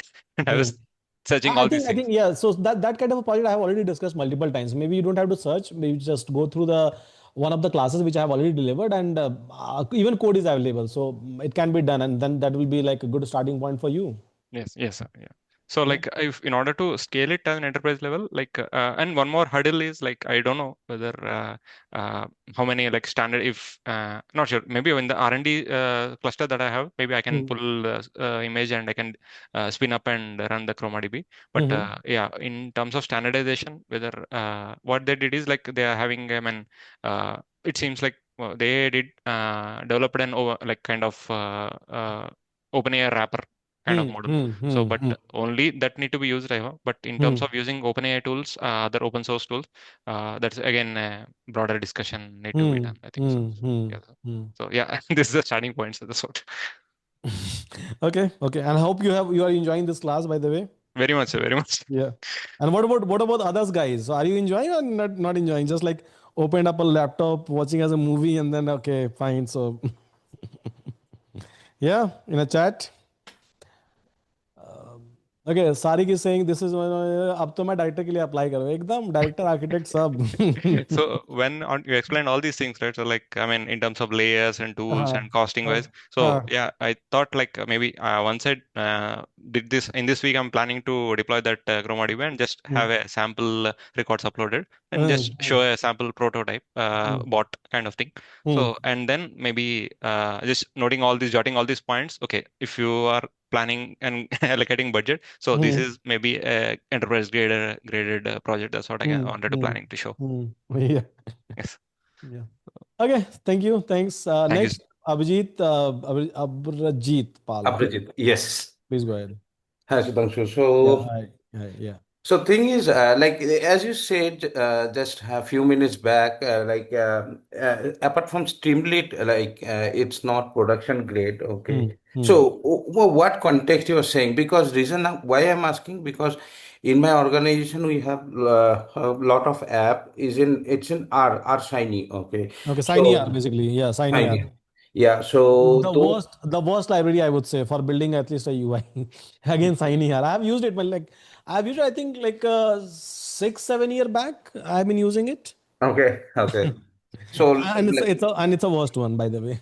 okay, like last 4 years, yeah, I'm on so developing Shiny app. Okay, so I think you should leave it then. so My honest advice to you. so Django or whatever the other things you said. I think So yeah, go ahead with the React or Next. I would say monostack like for a front end. So go ahead with the React or Next because see, whenever you are building some interface, right, especially a user interface, right, it should be Mhm. very much flexible, feature driven, aesthetic, and plus like a color combination, ease of use, right. All these things are pretty much important, and you will not be able to get a flexibility with respect to maybe a Siny or with respect to a Streamlint or Gradio. Right. These are just for the prototyping. That okay, fine. So this is the basic. Then there is a button. There is a tab. Like right, that, that's fine. But if I'm building something which can be used by thousands or 10 thousands of user, right? So user experience literally matters. And at the end of the day, actually user experience matters. Maybe your one or two feature is not working in a backend. That's fine. But if your user experience is good, believe me, you will be able to get more money. You will be able to sell it with a higher price. Right. okay, So for any client you are developing it, I never suggest anyone to like go and suggest because your client will be blank, right? Your client is not technical. That's the reason they're coming to you, right? And Mhm. you should never suggest like something which is outdated and something which is not going to yield them a better result or better outcome in terms of money. Because see, this is your like again job to make sure that they are getting the best like value out of it. Understood. So value-wise, Shiny R is worst. Even Streamlit is good somehow, better than Shiny, I would say. Much better than Okay. Shiny, I would say. Right. Gradio is again worst in terms of like a Python UI, and I never even suggest that to use it in a production. I just say there's that go ahead and use it in React on Next. Okay. Understood. Got Yeah. it. Okay. Yeah. So yeah, we'll do that then. Yeah. Yeah. Yeah. That's all. Yeah. Thank you. Rajini, go ahead with your question, please. Yeah. Rajni, then Santosh can go ahead with the question, then Vans can go ahead with the question, then Kausi can go ahead. Yeah, anyone can go ahead with the question. Yeah. I'm open Okay, for I'll all. take that. Yeah, go ahead, please. Yeah. Go ahead, please. Hi, sir. Good Yeah. Hi. evening. Yeah. Hi, Vans. So Yeah. I Go am ahead. Vansh, and today is my first class at Euron. Okay. So you have not joined the last one? No, sir, this is my first class. Today only I Oh. have signed in. Okay. Okay. Okay. Okay. Fine. So basically, I have some knowledge of the generative AI. So this Okay. is the lecture that you today taught me was very informative, but some of the concepts were very high level to me. So, Actually, but I was talking about high level. I have not even discussed low level here. Low level I should discuss in my practical lectures. yeah, So so that's what I'm yeah. asking. Like, should I first go and watch the previous generative AI lectures and then come to Yeah, this so class? basically, Or see once. So this is basically this is a batch for a interview preparation, right? So yes, where obviously I'll talk about high level. I'll not go in a low level or in very low level, right? But yeah, if you are expecting something like that, then come to my Saturday Sunday class, right? Generative AI certification boot camp, because over okay, there I literally go on a very low level, literally without like even expecting anything from you that like you should know this or that. Uh, every batch motto is different, right? So yes, motto of this batch is to prepare you for an interview, which is a last stage, obviously. So I'm assuming that you must be aware about little bit of things, and if you're not aware about something, then you will go and explore, right? For example, maybe like you said, you are not able to understand couple of things over here, maybe some words which I have written, and maybe you are not able to understand that. That's cool. That's okay. Completely fine, right? yes, sir. That was expected, by the way, from this batch at least. So you will go and search. But if you have expectation that no, I should like learn everything from the very scratch, then yeah, you are welcome to my certification bootcamp, generative AI certification bootcamp, which is already also Oh, running in a parallel. yes, sir. I know on Saturday, Sunday. Yeah, Saturday, Sunday, basically 9 a.m. IST. Yeah. Yeah, okay, So sir. yesterday I Uh, had yesterday I had a class for that. okay. Just a small doubt. You Hmm. explained something about re-ranking. So can you Uh, explain what is it? So in a layman way, if I'll talk about the re-ranking, so see, let's suppose I'm trying to do a top K retrieval, right? So Yes, top K retrieval based on the distances, it is trying to tell me. That's cool. That's completely fine. But I should sometime not just focus on the distances. So I should also focus on the context with respect to the question, right? yes, yes. Then in that case, generally we try to use another layer of the LLM. Again, it's a LLM. Let's suppose if I'm saying Cohera, I'm going to use, or any other re-ranker from a Hugging Face if I'm going to use. So technically it's a LLM, but yeah, so it is based on the context, it is going to rearrange the entire output once again. That's called as re-ranking. Okay. So based on the context, a kind of reshuffling from the Reshuffling, documents. exactly. Yeah, yeah. Reshuffling. Okay. Arranging the same output in a like a different order. Okay. Okay. Okay, sir. Thank you. Yeah, thanks. Any other question, guys? Go ahead. All I'm open for all the questions. Yeah, I have a See, question, Sudhanshu. yeah, Santosh, please go ahead. Yeah, thank you, Sudhanshu. Sudhanshu, Right. recently, I had an opportunity to give an interview for a MNC. As of now, I'm working in a startup since Mm-hmm. past 3.5 years. I got an opportunity on Gen I applied for it was a managerial role. I have an extensive experience of 17 years, Mm-hmm. so I applied for that one. Okay. The gap I wanted to highlight the gaps. Sudhanshu. They even though a lot of implementation or practical implementation we did, obviously we won't be able to cover all the aspects of generative AI. But Mm-hmm. it appeared like that the industry is not interested. They were only asking the checkpoints.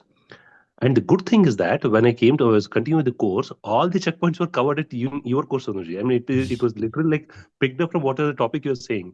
I wanted to understand that is it like I know that I'm in the right path, but I'm glad for that I joined the class as well, and you helped me previously as well. Long time back, I had a consultation with you as well. This is good news. Is it like a general thing which is happening in the industry? Have you come across such an instances, Sudhanshu? Yeah, yeah. See, it's a actually general thing, I would say, and sometime like even we have observed that your interviewer and interview is from like a Euron itself, right? So Yeah. and it happens very frequently. Believe me, it happens very frequently. Even it happened a lot, even in my previous Mhm. organization. So when I was like founded Iron, right? So even Yes. that company, it happened a lot, and even Udon, it has started happening. Although it's been Oh, like okay. 8 to 10 month only, right? So we have Right. a Right. limited number of students so far. But Right. still, I have started getting that kind of a news. And Right. in future, so you will get more and more news. So where, let's suppose you are going to join the company. Obviously, you are going to Yes. interview someone, right? As a manager, as a Yes. Yes. and there is a very high possibility that you will be like from Euron, right? Mm. You're from previous company. So it's a very common trend, and basically both are coming from the same DNA, right? Right. Right. So Right. obviously they will ask the similar kind of a question because they will be having somewhere like similar kind of a thought process. Right. Right. Right. Yeah. That So that absolutely. yeah, Yeah. so majorly in MNCs and startup, you will find this one more frequently. In a product, so again, there are very few people from our side. Hmm. Hmm. I'm like trying hard, to get that kind of a student who can crack a product-based companies because Hmm. that does just not depends upon me, right? Depends upon the student as Yes. well. Yes. Yes. Of course. Right. Of course. And Yes. Yes. ultimately, student, you are the one who will go and give an interview. So you're best So of the Yeah. yeah, so maybe because of affordability, they don't even join. They go and pay 2 lakh rupees. They True. think that True that that. with 5,000 rupees I'll maybe not get enough. So that's a mindset, right? This is what people Yeah. think that maybe Absolutely, Sushant. I mean, there are quite a few friends which I have pushed for your courses even now and even before as well. okay, They were tempted towards going for a lakh rupees or 2 lakh rupees course where they promise so many things, but it yeah, yeah, wouldn't happen. But yeah. yeah, They think that they will get more, but right. technically the thing is that at the end of the day, it depends upon the mentor, right? Absolutely. Course is all about mentor who is like a teaching, right? So this Absolutely. is because it's not we are like selling the course. It's like always we are selling the mentors. It's a human Right. that we are That's it. selling. We are renting, you Well can said. say. Well said. Well said. So Right. yeah, so Thank, I think just to answer your question, yeah, it's pretty much common that I have thank you. seen. Thank you, Sudhanshu, for the insights. Okay. I'll wait Yeah, for it. Thank thanks, you so much. thanks. Yeah, thank you. Take care. Okay, any other question, guys? Hi, For me, yeah, yeah, yeah. Hi, Ranjit. Ranjit. Go ahead, go ahead. Okay, you are here, sir. Okay, I think you have joined through a different system then. I can see like different name. Oh, really? Yeah, Oh, it's Ranjit. giving me Ranji Win 25. So I have no okay, idea. go ahead, go Okay. ahead. I can. That's my machine, actually. Okay, okay, okay, Yeah, the question today. See, it's very interesting lecture today, okay. Thank you. and it provides very good summary. Okay. Okay. So it summarizes as an architect what are all the things that supposed to be doing. Now I have done almost everything in a piecemeal, okay. But Hmm. but this provides very good summary. Now I have got few questions regarding. You were talking about Streamlit. Streamlit is for a demo purpose, and Prototyping, for yeah, yeah. yeah, prototyping. And for real professional, we need React and React Next, Next.js. any JS based like a modern UI system, modern UI framework. Yeah, yeah. Actually, I was a full stack application architect for my previous Cigna Healthcare project, Hmm. and we used this React and Node.js there. So I designed the whole of this front end that how they are. It Hmm. should be Hmm. visualized by Hmm. the Hmm. clients. Okay. Hmm. Now, see, you said React and Next.js, but where Hmm. does this Node.js stand? Node.js is the Node.js, server, right? Node.js is actually for backend. So, for example, here we are using Python, right, for writing a backend for APIs and deployment because there will be backend layer, there will be front end layer. So, Yeah. Node is for backend actually. Node.js It is for backend, right? yeah. So it will be alternative of the Python. You are using Python over here, so Yeah. you can use Node for that. And then what is Node.js? That is a framework. Basically, JS is nothing but see, JS is JavaScript, plain JavaScript. So Next.js, Node.js, TypeScript JS, all these things are basically written in a programming language called as JavaScript. JavaScript is a programming Okay. language, right? Yeah. Java, Yes. not Java, JavaScript, by the way. So Yeah. all of this JavaScript-based framework will come with the extension of JS, .js. But again, inside that, we have a multiple framework. For example, if I'm using a TypeScript, if I'm using a Next.js, if I'm using a React.js, or maybe if I'm using a React Native, all these things has been used for a web or mobile interface, UI creation, right? And every web and mobile will require a backend basically, which will interact with the server, which will try to execute the actual function, right? Actual function. For example, in this case, it will go to the database, try to extract the vector, try to extract the chunk, and then it will send to the LLM. So all these things will be done in a backend, right? Not on a UI interface. Everything will happen on Yes. the server. So over there, we can try to use a Node.js kind of a things if I'm like writing everything into a JS. Right. Otherwise, so my choice will be if I'm a data scientist or data engineer. So in that case, my choice will be Java or maybe Python. So here in this one, Python. So Node.js is technically a alternative of Python Oh, okay. if you are going ahead with JS stack only. Mhm. So Anil is okay. Anil is asking any UI front-end courses we have in Euron. Yeah, we do have. So like I don't know whether you have seen that or not. So one many people were asking me for that. So one course is going to start this month itself by Ajay. So Ajay is a very good mentor, and he's again like a working mentor, by the way, not just a mentor. He is developing things. So this full stack development is going to come. So over there, you will be able to find out all this JS, Node.js, Next.js, everything. Means complete MERN, right? Complete MERN we are trying to cover, back and front end both. So those who would like to learn, come to this class. He's a very good mentor. Right, and anyone, any of your friends and family, if they would like to learn, so maybe they can come over here, and he will like teach you everything in a step-by-step manner. It's going to start from 20th September. It's a weekend batch, by the way. Yeah, Saturday, Sunday, and like I used to do a doubt clearing, even he will do a doubt clearing, and same manner he will take the classes. So yes, sir, you were saying something. Yeah, Anil. So I think I'm able to answer your question. Yeah, but I'm not done yet. Okay, yeah. No, please So, go ahead with the question. yes, so there is another piece with this is Tailwind. Is that for CSR, Basically, CSS or tailwind for CSS basically. So CSS is nothing but kind of a colorful cloth, yeah? Okay, colorful okay, cloth on top of your website. okay. And, so suppose if I have to convert my Streamlit Hmm. into this React Node.js or Hmm. Next.js along with Tailwind. So Hmm. is it how much is involved in that? I mean, See, the the thing is that work-wise. everything starts from the scratch, because both are Uh, the different things. Now, if you have a small application and if you have to convert something into the equivalent one, just do the vibe coding. Just upload your uh, Streamlit like app, and then use cursor, and then say that okay, convert this entire things in by using MERN. Okay. I think that's a So good idea. I can start from somewhere. that will be Yeah. done in half an hour. So that will be done in half an Uh, hour, like not more than like mhm. 30 minutes of time. Oh, good, good, good. Yeah. I have another question is, remember we were talking about vision language models Which one? Which and one? Which one? vision language models, remember? Yeah. Vision or multi-model, we can say. Yeah, or maybe Yeah, vision language model. Yes. yeah. So have you been able to prepare something on that? No, sir, I used to forget a lot. Like I have so many other works as well, right? So whatever is, because first of all, I have to provide the courses. If I'm not providing something in courses, then people will start complaining me. Uh-huh, because you said that you'll do that, and I reminded you also last time, but Yeah, somehow. yeah. No, no, I'll do it once I'll get the time, right? So yeah, I'll do it. Okay. Yeah. Now, can you do me a favor? Yeah. If you have to search Atal Cloud, can you Google it? Because I don't have anybody, because I don't want to Google my place, my computer. Yeah, Atal Uh, Cloud, right? yes, ATALCLOUD. If ATL my, Atal Cloud. So it's just showing you atalcloud.co, by the way. yeah, but so Atal, but it is not coming. My site is not coming. My site Hmm. is Atal It's Cloud. Is yeah, one word. it's not able to rank, by the way. So that's It's not able to rank. yeah. Okay. And then now, could you provide me the source from your team? As you said that you will provide a Yeah, source sure, and sir. they'll. I'll just check with my team availability. So once they will be available, I'll do it. Yeah. Okay. Yeah. Okay. Yeah. Thank Yeah. you very much. Thank Okay, sir. you Thank you for. so much. Yeah. Thanks. Thank you. Yeah. Go ahead, please. Next one. Hey, Himanshu, this is Asi. Yeah. Go ahead, please.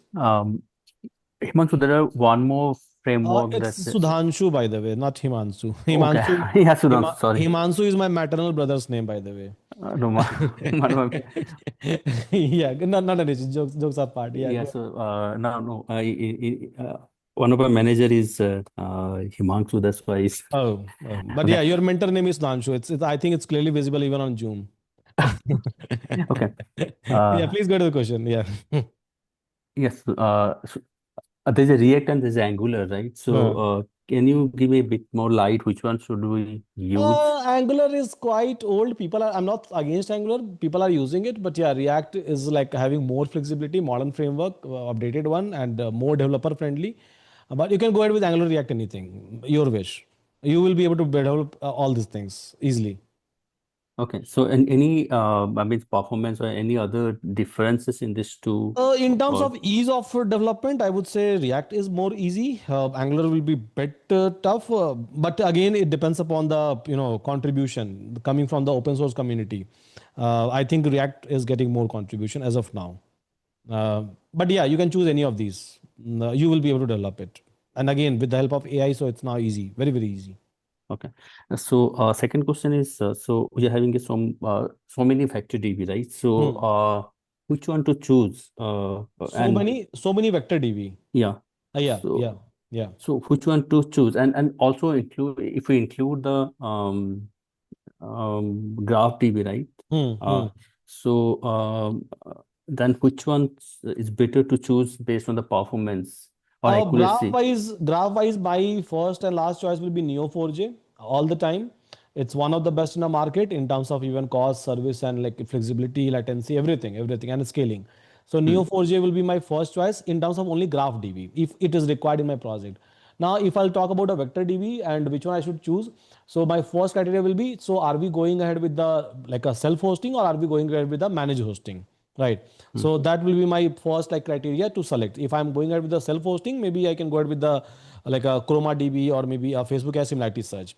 That's my like very first things to like do basically, right? Okay. And if I'm going ahead with the managed hosting, then in that case I have like a Pinecone, I have a Waviate, I have a Quadrant, I have even MongoDB now, right? And many Okay. people are using it. Even I have been using it in my company, the current one, by the way, right?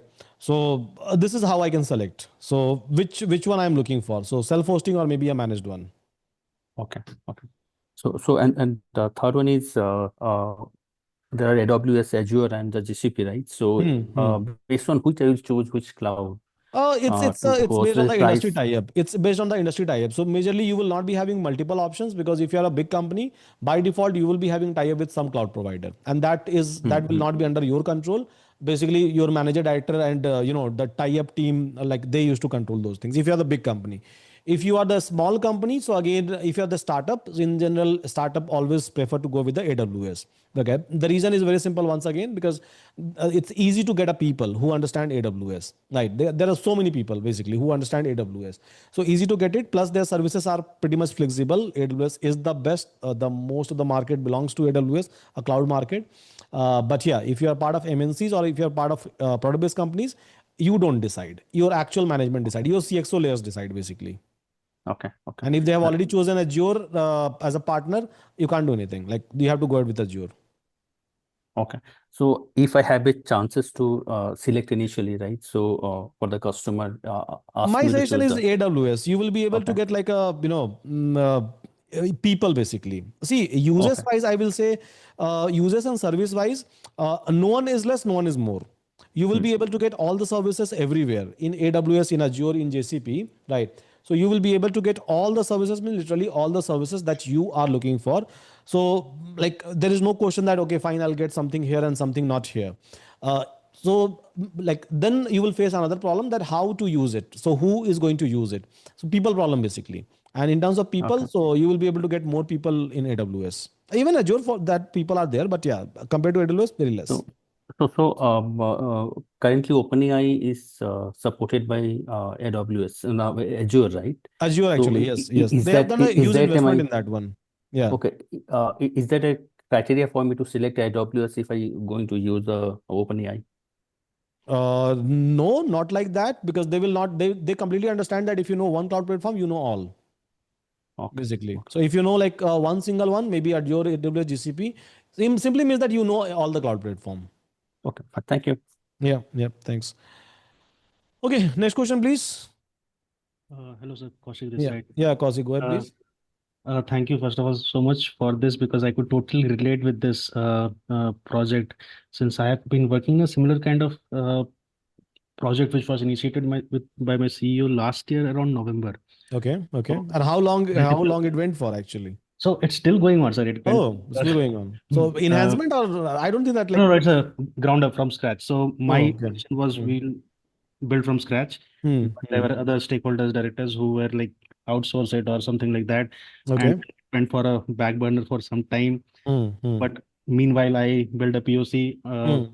small POC, but Hmm. similar kind of thing. Like one was like the access control with the different project admin, project department kind of thing, Hmm. and the other layer was not with the connectors, but at Hmm. least the basically two kinds of four kind of documents, Hmm. PDF, TXT, Excel, and CSV. So Hmm. Hmm. two unstructured and two structured kind of uh, thing. And then I built a POC, produced it also, but again, there are some discussion. This might again trigger this year maybe. So I'm still working on the POC. Uh, Basically, couple of questions that I have is while building this, the POC, like let's suppose since there are multiple departments, there might be legal structured documents, research unstructured documents, or marketing unstructured documents, but there could be some or people in the organization, let's suppose the CEO or higher up in the hierarchy, who might want to see like the vectorized data for different clusters. Like not these won't be, let's suppose for a marketing, I can maintain a single cluster for all the marketing documents, something like that. But for someone like a CEO, I have to kind of club these things. So the problem that I was trying to what I was facing, but then I figured it out, was conflicting facts in different documents. Then I figured that out. Actually, nothing much I had to do, but my problem was in terms of the frequency of setting up the pipeline so that the cost can be optimized in that. So as I would probably come with a more pinpointed question in this, and how to probably optimize with Airflow. Actually wanted to Airflow with the current pipeline I have used. There is no Airflow, like simple Python ETL only I have used. So that there I was facing a problem. The other problem that I was facing, not facing, but I am like I have this question from the starting. Like since structured data, for example, relational or CSV or MySQL kind of data, can't be put in a RAG. We have to probably build some. As far as my understanding, I think in either there are two ways to handle it. Either in the structured data, we might have to include columns in which we probably define those columns what they are, or probably through the in the question, or at the in the metadata we might have to handle what those tables and each of these columns means. So those are the two ways, or there are other ways also in which how do we my question in summary is, how do we vectorize a structured data like relational database? See, like nowadays, even vectorization wise, if I'll talk about, so many like vendors have started providing the vector component of your structured data. That is a part number one. Part number two is the way you are vectorizing your unstructured data. In the similar manner, you can go ahead and vectorize it, possible, right? Third approach is that I will not even vectorize it. Now, maybe not a vector. I will not even try to vectorize it maybe as a dense vector, right? I'll go ahead with a sparse approach, basically. And then because it's already a structured data, so basically I can try to do a keyword mapping, and then so that is my third approach. The fourth approach is maybe I'll try to use something like a open search, like to do a matching and searching, right? So these are the multiple ways I can try to use for a structured data. But yeah, I can even go ahead with the unstructured way. That's completely fine. So I'll try to explore what you said. The way that I have used is basically fixing the prompt, or like when I'm chatting with the unstructured data, I'm also enabling another window, text window, in which details of that table can be given by the user. But So that's not this is what I have discussed. I think in my last yesterday, I think there was similar kind of a question from someone, and I have shown them applications. I have already discussed one application in my previous live batches. So where you are communicating with your SQL system, right? But with the LLMs, with the natural language processing. So with the help of LLMs, you are communicating. So let's suppose if I have to retrieve something from a structured table and I don't want to write a SQL query. See, there are two aspects of it, right? One, where like you have to write a SQL query and you have to extract the data. Now that is something of filtration, right? Now, when we are talking about a RAG kind of a system, so we are not worried about filtration. Mostly we are worried about the basically I can say a matching of a data with respect to the query.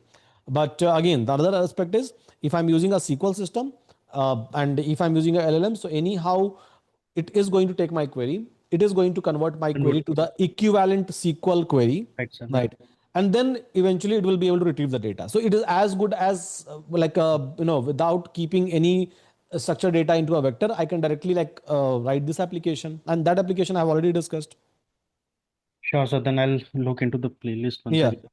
So Yeah. I have a last question. I'll wrap. Hmm. So the other thing that came up last year was basically, so in an organization we are using Apache Superset as a BI tool. Now, Okay. what their another expectation that came up was, can we have some kind of a chat app which can chat directly with the BI tool? Uh, so that is, so I was actually going through the Superset documentation, like their developer documentation, GitHub. They are still building on top, like building on that feature in their new build, but it's not ready. So But for can Tableau we? and for Power BI, they have already released it. They So have already. Yep, I think yeah, Power BI already have. Power BI already have, and even Tableau already have. So recently I was following Tableau news. They're like a release basically, and I got to know that even Tableau has released this one. Okay. So I was thinking, like, since Apache Superset is a open source, if you have any idea, do they have any kind of thing, or can we build on top of like some kind of uh, uh, chat app and a See, sample? it's yeah, you can chat app. So you're saying that you would like to build a independent chat app which will be Which able will, to yeah. understand. So there will be two So components. I was sorry to hmm, interrupt. hmm, Like hmm. one is basically the visualization, and one will be the numeric. So will there be any vision models also involved in that, No, or? no, no, no, no. Vision model will not be involved. See, you are just trying to plot the graph, right? After understanding the data, means after understanding your x and y coordinate. Technically, this is what you do in a Power BI, right? So Vision, Power BI, Tableau, or like any other dashboarding tool. So technically, vision model is not required over there. A simple chat completion model is going to understand, and then parallel to this, so you can try to maybe attach any kind of a graph library. For example, you can try to attach maybe a matplotlib, cufflinks, seaborn, or maybe any other like a graph plotting library, and it will work. So just you have to. I think I have shown this graph things multiple times in many projects basically. So Sir, where like yeah. sorry, sir, to interrupt. So it's not about generating the graph. It's about inferencing from the graph. I mean, what I'm saying is, Oh, let's suppose there is inferencing from the yeah, graph. from the graph. There are a dashboard already there, Hmm. multiple dashboards. There is Hmm. visualization. There is a proper table also. So Hmm. for that, do we need? I mean, for that, do we need a vision model, or Yeah, can? so if you are, see, there will be two approach to the same problem. For approach number one, I have a graph in front of me, and then someone should be able to understand that graph and explain it to me, right? Maybe I'll be explain to me means I can ask a question and then they should be able to give me the answer, right? Right. So you can try to use basically, you can just log into a Google AI Studio, and then from a Google AI Studio, so they are giving you a feature and you will be able to share your screen. It can understand everything on your screen. Everything is literally everything on your screen. It will be able to understand. Even the Avani that we have created, right? So Avani, which is a interactive bot system, which will be able to take your interview. So we have removed that particular feature, but we have added previously, but later we have removed it. So basically, anyone can share their screen, and anything which is available on your screen, it will be able to understand, and you can ask any question about that. Solution number one, right? So go to Google Studio, and then from there try to like integrate Gemini Flash. It will be able to work. Solution number two, right? So this is the direct solution approach, Sure. and it is going to work for everything on your screen. Everything means literally everything. Doesn't matter whether you have a graph, numbers, or Excel sheet, or maybe something else is opened up. It can give an answer. So it's like a all-in-one solution for this one. Second approach could be, if I'm looking for a specific to this tool. See, you are generating a graph, and obviously, like a graph is. Technically will be generated from a numbers from a data set that you Yeah. have configured, right? Right. So give an access of the LLM, Got it. Yeah. right? Give an access of this data to an LLMs, and then ask a question. Sure. That's what I was also uh, trying actually, rather Yeah, than using a. Sure, sir. Thank you. but you can use it. You can try Gemini. It's literally Gemini, beautiful. right? So, Believe so the me. first option that you said, like the Hmm, Gemini Flash. So hmm. the comparable, like the corresponding model for like from the browser, is it like the browser used for or the operator used for ChatGPT, is it the same, or No, is yeah. it different? So let me show you that. I think my screen is visible, right? Yes. Yeah. Let me show you that part. Try Gemini. No. So this I have account basically, which is a paid account. I think this is not a paid account. Stream. Yeah. Now see, there is an option called a stream option, right? Inside a Google AI Studio. Now this provides you a share screen option. So let's suppose I think my screen is I'm sharing this screen, right? Yeah. So let's suppose I'm going to share some different screen. Yeah. And it will be able to access my speech. It will be able to access my screen. See, as you can see over here, Yeah. allow this time and tell me what you see, right? I can ask, see, this screen is Got it. visible. This, Yeah. and I have three screens. So I have sharing my other screen, right? And the screen that you are able to see is a AI Studio screen. And here, so I've just shared it and I'm asking, and they are providing you API. So this technically this kind of a stream we are using even inside Avni. Great, great. Sure, sir. Thank you. Right? I'll try to explore the APIs for this. Yeah, so stream is live and you can ask any question. You can see it is able to all this time write this, that. I see a web page with this title. If there is a graph, and it's very accurate, believe me, it's very Mm. much accurate. And it's kind of a conversational system that they are giving you. So if you are looking for like a solution like immediately, then I'll say just go ahead with this one and integrate its API. Sure, sure, sure. Yeah. Thank you so much. With even with the API access, they're like a Yeah, providing stream services. sure, sure. It's a little bit costly, but yeah, I think it's very useful for like this kind of a use cases. Yeah, I'll just prepare a POC. So let's Yeah, see. yeah, yeah. Thank you so much, sir. Yeah. Okay, thanks. Yeah. Okay. Any other question, guys? Yes, sir. So basically, uh, thank you for your session. It's very deep and very high level. Thank Just you. like for a student like us, like for transitioning, so it is very much high level because right now I am following your lectures for the fine tuning with GenAI you have teach. So I Mm-hmm. have reached till ChromaDB and Pinecone installation Okay. and configuration everything. I'm following Okay. all this thing, and whatever issue I'm facing, I'm using Yuri to Mm-hmm. resolve it. Mm-hmm. But this level of details which you explained, and as we are only following the lectures, so and how we will get all these details practically? Because in interview, is theory it's okay, but when they cross question Mm-hmm. why this and why this not, and being as a student, we only using the field like free tie or something, and we don't Mm-hmm. have production or like enterprise knowledge. Mm-hmm. So how to deal such kind of thing? So you will be able to get it with experience, you will be able to get it with time, and you will be able to get it with little bit of investment. All of these things together. Simple. Okay, okay. Yeah. Uh, sure, sure. Thank you. And some next question is like I'm planning to like I have a one use case like Mm-hmm. for my own. Like I'm part of one like NGO. So what they are doing whenever any person is doing some kind of donation, they have a slip. They on like on paper they have few like name, the area code, mobile number, and the person who is managing that area. Mm-hmm. So what they every time every month they have to collect and they have to put it manually in an Excel sheet. Okay. What I'm thinking ki if I will like if someone is uploading that image Mm-hmm. and through OCR we will read it and we will upload directly in Excel and in those columns which are same as on the slip. Mm-hmm.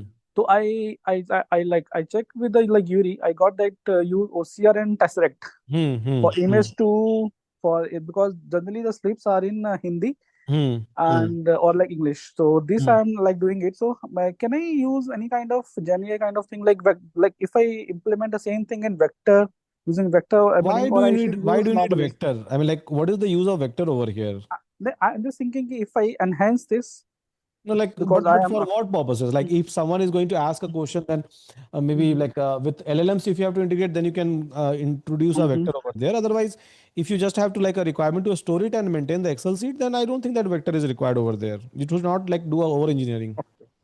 It's like normal Python application to do Yeah, yeah, this yeah, part, yeah, right? yeah. Simple. Maybe if you have to go for a next level of automation, so you can do one thing. You can try to Mm-hmm. create maybe a init and flow, right? So where Mm-hmm. like anyone can send OCR to a WhatsApp number, right? And then automatically it will do the OCR. Automatically means it will watch the WhatsApp. Automatically it will do the OCR. Automatically it will upload into the Excel sheet. So no manual intervention, everything end-to-end automated, and people just have to, or your vendor just have to send one single message over the WhatsApp. That's it, because all of us are connected over the WhatsApp, right? So maybe this will be the good enhancement in your project and good automation. And sir, how I will handle the duplication part, because sometimes Anyhow, you are maintaining Excel sheet, right? So in Excel sheet, basically duplication part maintaining is very easy. Deduplication is pretty much easy in Excel sheet, right? It's just a filter you have to apply. like one duplication is the same name. Other Hmm. duplication is one person submitted the amount on 5th of March. Hmm. The same person updated higher amount on 10th of March. Hmm. So I need that updated amount depending upon on the latest date. So these things also be handling in the logic, right? No, In no, the no. backend You don't have logic, right? to. Now, with the help of LLMs, you can do it. So you don't have to handle it in a logic. But basically, what you can do, send your PDF or upload your data in a like any LLMs. Even you can upload that in a URI. Take a sample one, Okay. upload the document in a URI, and then ask it. It will do it automatically. Okay, Now, it will take the LLMs, latest timestamp. yeah, yeah. One way is one way is to one way to handle this one is basically sending writing a logic, right? Other way is to just go ahead with the your chat system, any LLMs. Any elements. Okay, Yeah. in that way I can enhance it. Yes, yes, yes, So yes. sure, sir. Thank you for your Yeah, yeah, suggestion, sir. Thank you. yeah. Thanks. Okay.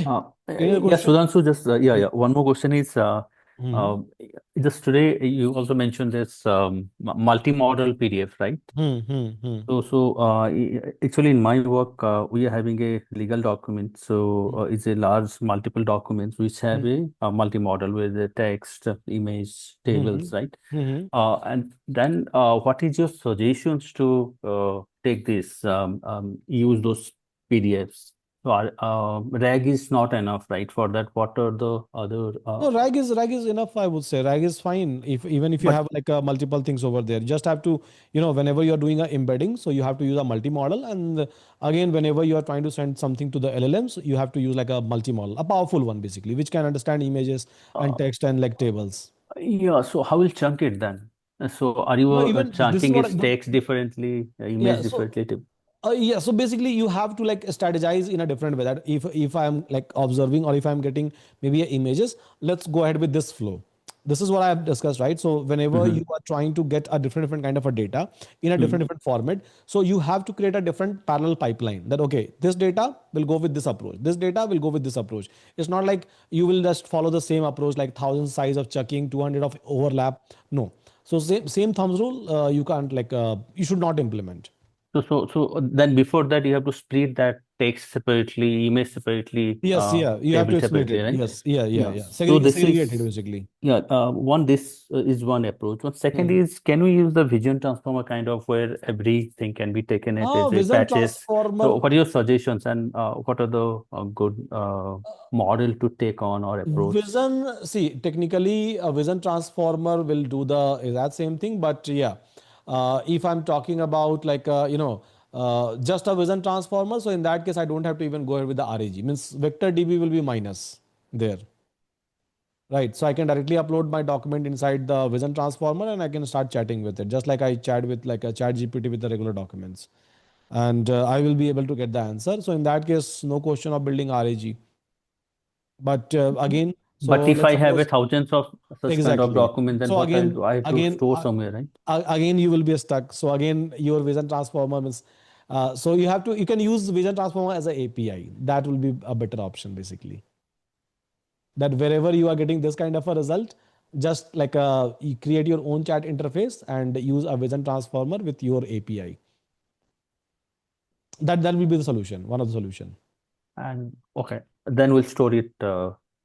Store it anywhere, that's fine. You can Okay. store it into S3 directly. No need to use even a vector DB. Why to use a vector DB? Use S3.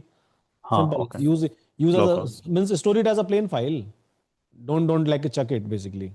But searching, how it will do that? That in vector it is small. Do the But with file name, I can do the searching with but the it will keyword match with the time. But think on if a million documents, right? Each hmm, hmm, documents have 1,000 pages. So, hmm. is the searching is efficient here? No, Uh, not at all. so No. then in that cases, what is the Then best approach? vector again. Vector or maybe the Vector plus vision. Go with the hybrid then. Yeah. okay, okay. Means vector is going to help you out in terms of Graph finding also. out the, see, vector is going to help. So you can again bifurcate the approach. So vector approach is going to help you out to identify the document, because whenever you are bringing a document, you are bringing even citation, right? So citation means it is telling you anyhow sources that, okay, fine. So in this document, let's suppose I have a millions of document. So this citation will tell you with the help of vector match that, okay, out of million, this is the document. Yes, agree?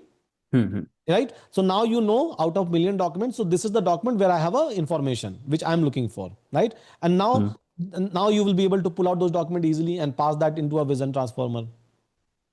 One of the approach, I think it's the best one, which will be able to balance your like a million document search operation, and even inside a document it will be able to search the content.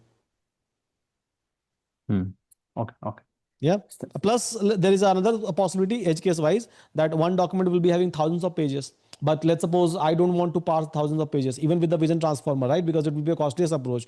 So I know from the citation that whenever I'm going to do a vector search that, okay, in which page, in which section it is available, right? So I'll just try to pass that page to my vision transformer. So again, it will be like a optimized approach. I can't pass like a 1,000 page document to the vision transformer every time, right? Yeah. So this is again like another level of optimization you can do. Okay, okay. Thank you. Yep. Let me to Yep. implement those things, and I maybe take your help. Yep. Some guidance. Anytime. Yeah. Thank you. So, Thank Sudhanshu, you. have a Yes. wonderful day. Yeah. Yeah, Prashil, go ahead. Sudanshu sir, I have 6 questions. Yeah. Yeah. Go ahead, I'm so please. sorry. Be patient with me. तो सबसे पहला सवाल यही है कि सबसे पहले interview में यही चीज पूछी जाती है कि भाई अपने प्रोजेक्ट को डिजाइन कैसे किया। हाँ, हाँ। ठीक है, तो मुझे वहां पे बहुत कंफ्यूजन हो रहा है। I mean of course story telling का प्रिपरेशन चल रहा है, but how did you design this project? इसके लिए कुछ, is there any way we can नहीं डू? तो आज जो हम लोगों ने देखा बेसिकली ये वाला प्रोजेक्ट डिजाइन ही तो था। प्रोजेक्ट डिजाइन का मतलब क्या है? Problem statement, first of all कोई आपको प्रोजेक्ट देगा basically based on the problem statement, बोलेगा कि ठीक है ये प्रॉब्लम है, इसको आप सॉल्व करो, right? And then back and forth back and forth back and forth आप क्या करोगे? बहुत सारे क्वेश्चन पूछोगे, उसके सॉल्यूशन निकालोगे। तो आज हम लोग क्या कर रहे थे? लेयर बाय लेयर वही तो कर रहे थे कि आपकी टीम जो है, टीम फॉर्मेशन क्या होगी बेसिकली, कॉस्ट अलोकेशन कैसे होगा आपका, और जब प्रोजेक्ट एक्चुअल में होगा तो वो लेयर बाय लेयर कैसे चलेगा प्रोजेक्ट, और उसके अंदर फिर क्या कंपोनेंट आएंगे। तो अंदर के कंपोनेंट भी हम लोगों ने देखा, कंपोनेंट का ऑल्टरनेटिव भी हम लोगों ने देखा। तो वही तो पढ़ रहे थे आज हम लोग। इसमें क्या मतलब, I was not able to get the question like design, क्योंकि इसी को तो डिजाइन बोलते हैं। हाँ, फिर इसको डिजाइन को अगर, समझाना ज्यादा इम्पोर्टेंट है सर, मतलब कंपेयर टू इतनी हाँ, डिटेल्स। अभी अभी व्हेन आई एम सेइंग कि मुझे मैंने ये इस प्रोजेक्ट को ऐसे डिजाइन किया, इसमें हम हम्म, लोगों ने ये टेक्नोलॉजीज यूज की है, हम्म। तो मेरा मेरा कंफ्यूजन वही आ रहा है कि भाई how can I, like what is my best approach to describe the design of the project? I describe, can I हाँ, डिस्क्रिप्शन जो स्टार्ट होता है वो हमेशा स्टार्ट होता है आपके प्रॉब्लम स्टेटमेंट से कि भाई हम लोग ये प्रॉब्लम फेस कर रहे थे, इतनी सारी यहाँ पर टीम थी, इतना सारा डॉक्यूमेंट था, बार बार जो था सपोर्टिंग था, टिकट रेज करना पड़ता था, जहाँ पर लाइक अगेन टाइम भी ज़्यादा था, प्लस 30-40% जो था एफर्ट वो हमेशा उसके अंदर जाता था, plus there will be like legal compliance आने का भी डर है, बाद में आ जाए वो सारा कुछ। तो इतने बड़े ऑर्गेनाइजेशन, इतना सारे एम्प्लॉयज़, इतने सारे लाइक डॉक्यूमेंट्स, इतना मिलियन डॉक्यूमेंट, इतना सारा साइज, और this was a problem that we were facing on a daily basis. एक ही काम को हम लोग बार बार कर रहे थे, सॉल्यूशन कुछ ऑलरेडी अवेलेबल था बट हमको पता ही नहीं सॉल्यूशन ऑलरेडी अवेलेबल है, पेटेंट्स और रिसर्च पेपर ऑलरेडी अवेलेबल था बट हमको पता ही नहीं था। तो this was the problem, right? I think ये डिस्कशन ही स्टार्ट हुआ था प्रॉब्लम स्टेटमेंट से। ठीक है, उसके बाद फिर अब इतनी सारी टीम है तो उतने सारे डेटा पॉइंट्स भी हैं, डेटा सोर्स भी हैं, तो यहाँ वही लिखा गया था, see SharePoint, Google Drive, OneDrive, एस3 bucket, Azure, SQL, no SQL, right? And then उसके टाइप भी होंगे, अगर इतने सोर्सेस हैं तो पीडीएफ फॉर्मेट में, डॉक फॉर्मेट में, PPT, TXT, VTT, audio, right? उसके अंदर क्या क्या एज केसेस थे देन। तो यही तो हम लोग आज पढ़े ना, प्रॉब्लम स्टेटमेंट से लेके उसके बाद नेक्स्ट क्या, फिर नेक्स्ट क्या, नेक्स्ट क्या, देन नेक्स्ट क्या, and then final solution building तक कि भाई अब डेव टेस्ट प्रोड आ गया। एंड देन जब डेव टेस्ट प्रोड आ गया तो अब बात आती है खर्चे की, कि खर्चा कितना होगा प्रोजेक्ट अगर लाइव जाएगा तो, राइट? तो हमने खर्चा भी कैलकुलेशन यहाँ पर उसके ऊपर किया हुआ है। उसके बाद जब खर्चा वर्चा कैलकुलेट कर लिया तो उसके बाद फिर यहाँ पर बात आ रही है कि अब आप जो लाइक लेयर आपने बनाया हुआ है, जो ऊपर का लेयर था, अब उस लेयर में क्या क्या ऑल्टरनेटिव है एज अ टेक्नोलॉजी, कि आप यूज तो आप एक ही करोगे ना, या तो आप काफका यूज करोगे, काइनेसिस यूज करोगे, दोनों तो यूज करोगे नहीं एक्चुअली में। ठीक है, बट एज अ आर्किटेक्ट, क्योंकि यहाँ पर बहुत सारे लोग सीनियर भी हैं आपके बैच में, ठीक है, लीड भी है, मैनेजर भी है, आर्किटेक्ट भी है जो ज्वाइन करते हैं। तो ऑल्टरनेटिव आपको पता होना चाहिए एज आर्किटेक्ट। आप सिर्फ ये नहीं बोलोगे ना कि नहीं यार हम तो काफका यूज करेंगे, पूछेगा सामने वाला क्यों, नहीं मेरे को तो काफका पता है बस, आप ऐसे नहीं बोल सकते हो ना। ठीक है, so basically there was like a trade off and then I have chosen Kafka, simple. अब ट्रेड ऑफ कुछ भी हो सकता है, वो आपको कन्विंस करना है सिंपल वहां पर। तो इसी इसी को तो डिजाइन बोलते हैं। तो इसमें क्या नहीं समझ में आया हमको, नहीं समझ में आया नहीं मतलब सर, इसको हम मैं एक बार और देखूंगा और एग्जैक्टली सब कुछ फिर बताया गया से है। देखो स्टोरी आप टीम बनाऊंगा। तक, टीम तक कि भाई कोर टीम आपकी क्या होगी, तो आपका प्रोडक्ट मैनेजर लेवल होगा, सॉल्यूशन आर्किटेक्ट, टेक लीड होगा। देन आपके पॉड्स होंगे, पॉड्स मतलब वर्किंग टीम जो है, ठीक है, कितने सारे पॉड होंगे वो भी यहाँ बताया गया है। उसका हायरार्की क्या होगा वो भी यहाँ पर बताया गया है। डेवलपमेंट का फेज क्या होगा या डिप्लॉयमेंट का फेज क्या होगा, अभी एस्टिमेशन वाइज इस प्रोजेक्ट के तो भी बताया गया कि 6 फेज में ये जाएगा, एक फेज 4 वीक का होगा। डेल्टा भी बोले हम कि डेल्टा भी आप 3-4 वीक का लेके चलोगे। तो इसमें कौन सा स्टोरी मिसिंग था आप ये बताओ, जो इंटरव्यू में पूछ सकता है और शायद यहाँ डिस्कस नहीं किया गया है। वही है, मुझे स्टोरी पूरा प्रॉपरली बनाना पड़ेगा, उसके बाद सारे स्टोरी बना आई हुआ है ऑलरेडी, डिस्कस ऑन। ऑलरेडी यहीं पर स्टोरी है। ठीक है, सारे स्टोरीज जो है ना एंड टू एंड जो है, और कोई भी स्टोरी आप शुरू करते हो प्रॉब्लम स्टेटमेंट से, जाते हो सोल्यूशन के ऊपर, टीम के ऊपर, देन बेनिफिट के ऊपर। ठीक है, कि फायदा क्या हुआ फाइनली, क्या मिला ऑर्गेनाइजेशन को हमारे इस प्रोजेक्ट से। एंड देन आप बताते हो फिर अपना रोल्स एंड कि आप कहाँ बिलोंग करते हो, किस पॉड में। बेसिकली आपको बताना पड़ेगा ना कि आपकी रिस्पॉन्सिबिलिटी क्या थी। ऐसा तो नहीं था अगर आप आर्किटेक्ट हो तो आप जस्टिफाई कर दोगे कि ठीक है ये पूरा प्रोजेक्ट ही मेरे अंदर चल रहा था।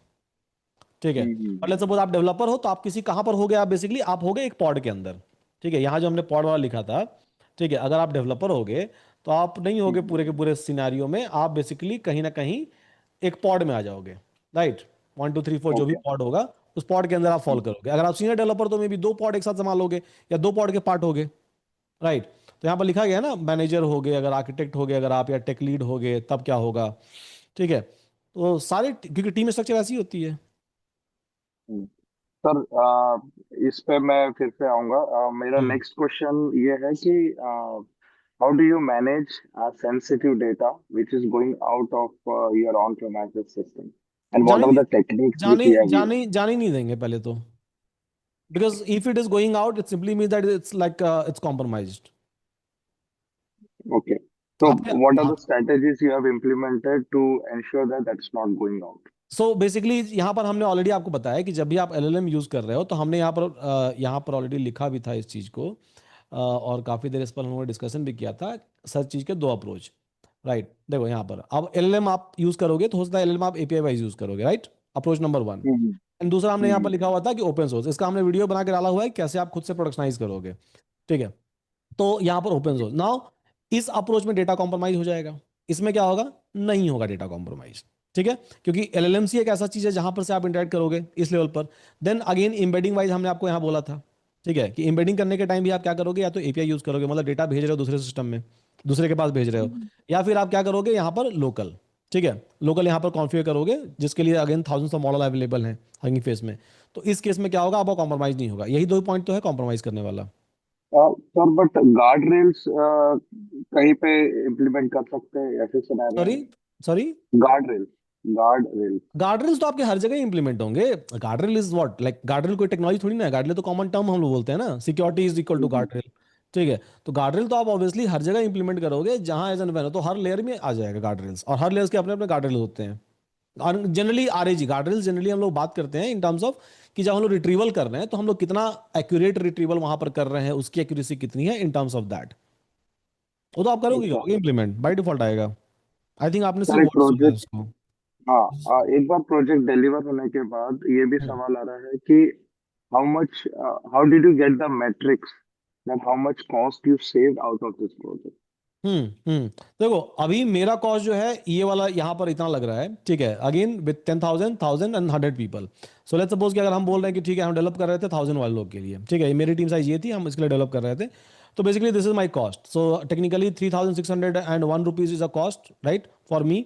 नाउ इसको अगर हम आईएनआर में कन्वर्ट करें, अगर हम 80 रुपये अगर लें डॉलर, विच इज अभी तो 88 चल रहा है, ठीक है, तो $4,000 भी अगर लेता है तो 8 के 32, 3,20,000, उससे कम ही आएगा, 3 लाख के आसपास मान लो आप। ठीक है, 3 लाख के आसपास। नाउ अगर 1000 पीपल के टीम को मैनेज करने के लिए आपने एक सपोर्ट टीम बैठा के रखा है, तो कम से कम सपोर्ट टीम में 10 लोग होंगे आपके। ठीक है, 10 लोग होंगे। 10 लोग की ऑन एन एवरेज सैलरी भी अगर हम बात करें, अगर जो सपोर्ट में होंगे तो वहां भी सपोर्ट लीड होगा, सपोर्ट मैनेजर होगा, सब कुछ होगा। ठीक है, एंड 1000 लोग के लिए 10 लोग की टीम तो हो नहीं सकती है, ज्यादा ही टीम होगी बड़ी। ठीक है, सपोर्ट वाले में। तो अगर यहाँ पर लेट्स सपोज कि 20 बना ले, मैनेजर, डायरेक्टर और सपोर्ट डायरेक्टर, सपोर्ट मैनेजर और बाकी सबको मिला के एंड मैनुअली ये सब सारी चीज संभाल रहे हैं, तो भी ये वाला जो कॉस्ट है, इस कॉस्ट को सरपास कर जाएगा, राइट?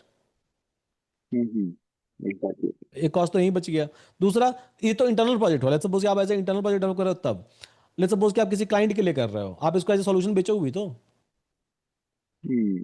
ओके आप ये सॉल्यूशन को बेचोगे भी ना, तो 10 लोग को बेच दिया आपने, तो आपका तो वैसे ही लाइक मिलियंस बन गए यहाँ पर। इसी यही करती है ना कंपनी। ओके। तो वो क्वेश्चन इज अबाउट कि आपने कौन सी टेक्निक, कौन से मैट्रिक्स यूज किए जिससे कि आप इतना परसेंटेज सेविंग्स कर पाए।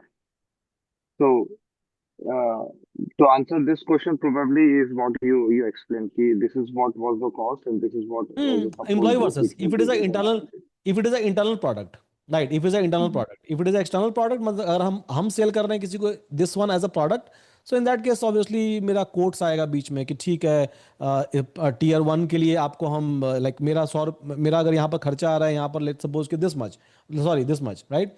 सो maybe I try to like do a 10x and then I try to sell it to you for 100 people, 1000 people में अगेन इसका 10x करके बेच देंगे।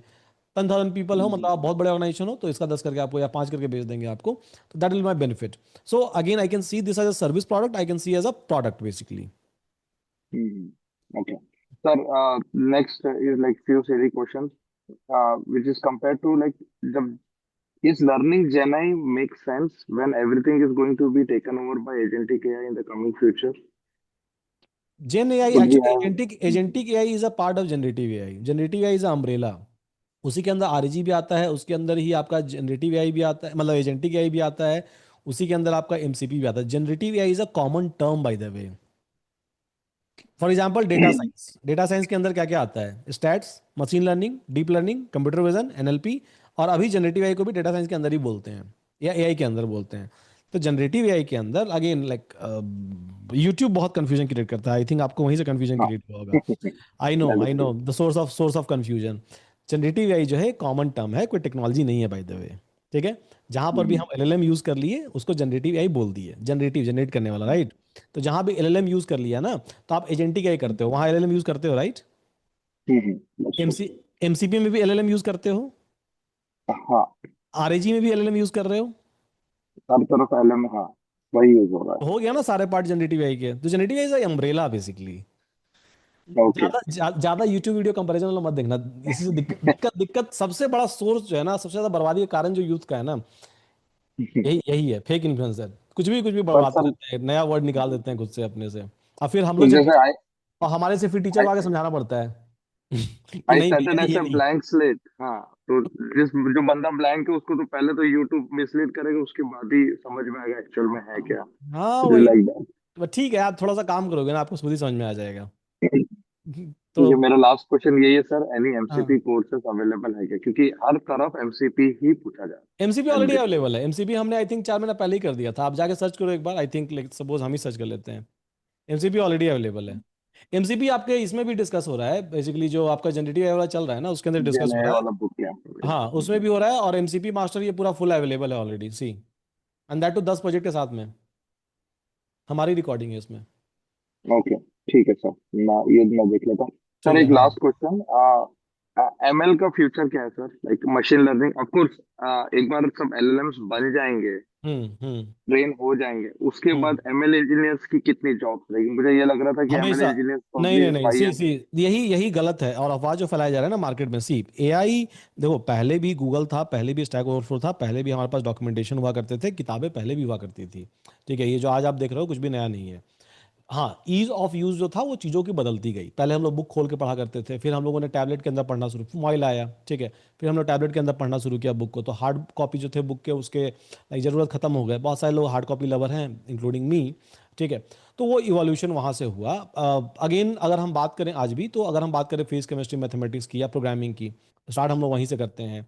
अगर हम लोग बात करें आर्किटेक्चर की, स्टार्ट हमेशा हमारा बेसिक से ही होता है। तो machine learning, statistics, programming is that base. Life में अगर आपको कभी भी एक्सेल करना है, एआई ही क्यों ना यूज करना हो, क्योंकि एआई सब कुछ नहीं कर सकता, it's just a better helper. Generally लोग जो समझ लेते हैं ना कि एआई सब कुछ लिख देगा। आप मेरे को एक प्रोडक्ट बताओ ना, एक सिंगल प्रोडक्ट अभी तक जो बन पाया है पूरी दुनिया में। लास्ट हम लोग 3 साल से एआई की बात कर रहे हैं ऑलमोस्ट। एक सिंगल प्रोडक्ट बता दो जो पूरा पूरा एआई बनाया है, उसी को एआई मैनेज कर रहा है। Not even a single one you will be able to name which is running in a production. So AI is basically a helper. और ऐसा नहीं कि एआई नया हेल्पर आ गया, नहीं, पहले भी हेल्पर थे हमारे पास। डॉक्यूमेंटेशन हुआ करते थे, गूगल सर्च हुआ करते थे, स्टैक ओवरफ्लो हुआ करते थे, बुक्स हुआ करते थे, रिसर्च पेपर हुआ करते थे। अब एआई क्या किया, ठीक है, उसको और एक्सेस को ईजी बना दिया। यही तो आप एक्सेस कर पा रहे हो ना, आप कोड एक्सेस कर पा रहे हो स्निपेट में, ठीक है। आप अगर उसको रिक्वायरमेंट दे रहे हो तो वो उसको लिख पा रहा है, आप लीगल डॉक्यूमेंट दे रहे हो उसको पढ़ के बता पा रहा है, समराइज कर पा रहा है, ताकि आपको वहां पर नहीं जाना पड़े। तो आपका सिर्फ जीवन आसान हुआ है, एआई ने उतना ही किया है। ऐसा नहीं है कि आपके जीवन का सारा दुख जो दर्द है वो एआई दूर कर दिया है, कभी नहीं, और कभी कर भी नहीं पाएगा, बिलीव मी। तो और इसीलिए as a human I always suggest कि आप जब स्टार्ट कर रहे हो, स्टार्ट फ्रॉम द एबीसीडी। ऐसे अंग्रेजी बोलना आप नहीं सीख जाओगे ना, unless you don't know like ABCD. और आप हिंदी बोलना भी नहीं सीखोगे तो आपको कभी नहीं आएगा, राइट। तो that machine learning, that Python, that statistics is basically that unit जो आपको हमेशा आना चाहिए, और वो हमेशा रिलेवेंट रहेगा। एआई तो हम लोग लाइक ब्लास्ट 8-10 साल से बात कर रहे हैं, ठीक है। और जो मशीन लर्निंग एल्गोरिथम है वो शायद डेवलप हुआ था 1960 1970s में, मैक्सिमम एल्गोरिथम उस समय डेवलप हुआ था 1980s में भी, ठीक है। उतने पुराने पुराने एल्गोरिथम आज भी रिलेवेंट है, and we are still using it in a production system, ठीक है। Obviously with the new technology, with the new trend and new tools, we have integrated it. So basically AI will be helper, it will become a better and better helper obviously। जो काम आप पहले 10-20 घंटे लेते थे करने के लिए, वो शायद और जल्दी हो जाएगा। अभी तो 1 घंटे में हो जा रहा है, शायद आगे जाके मिनट में हो जाएगा वो चीज़। But at the end of the day, to build anything new you need a human. Okay. Uh, I mean, of course, this is the last of the last. From an interview perspective, for agentic AI workflow or Gen AI, by any chance, are we using any of the design patterns available in the industry? Design Or pattern तो would आप we इसी में, even need to generate हाँ, them? इसी में आप सीख लो। Design pattern वो ऐसे नहीं होता है, जो डिजाइन पैटर्न वैसे आप पढ़ते हो, इट्स प्रोडक्ट बेस्ड होता है वो। Okay. Yep. This is good. Thank you so much, sir. Yeah, yeah. Thank you. Okay, Rajesh, this is a question for me. From where you learned all this technology? Who is your mentor? I like my approach is very simple since beginning, since last 10, 11 year. Build it. Simple. Because that is a best way to learn anything. Just build it. That's the reason. So I always keep a tech team with me, very, very close to me, right? Very close to my heart. And we keep on building and experimenting multiple products internally. Sometime we release it, which you see on Euron or other companies, and most of the time we don't even release it. We just like do it for fun. I love doing like experimentation, so that's my like source of learning. Okay, so any other question, guys? So you can just go ahead if you have any. Yeah. Any question? Okay, so I think guys we are done with the question. Hope this discussion was a fruitful one. You know his worth. Thank you so much, Rajesh. Thank you so much. Yeah. So hope this entire discussion was good and amazing. Tomorrow again we'll try to continue with the same discussion but with the different project, not the same project. So we'll explain you the architectural, like the complete flow of the another project, another problem statement I'm going to take, which will be altogether different. It is not going to be same as like today. So today, like tomorrow. Today's session was interesting. Even tomorrow's session will be very interesting. Believe me, right? So it is going to be like a eye-opening session for all of us. By the way, even tomorrow. So with that, guys, thank you so much. Take care. Good night, and see you again tomorrow, same time, 7 p.m. IST. Thank you so much, everyone. Take care.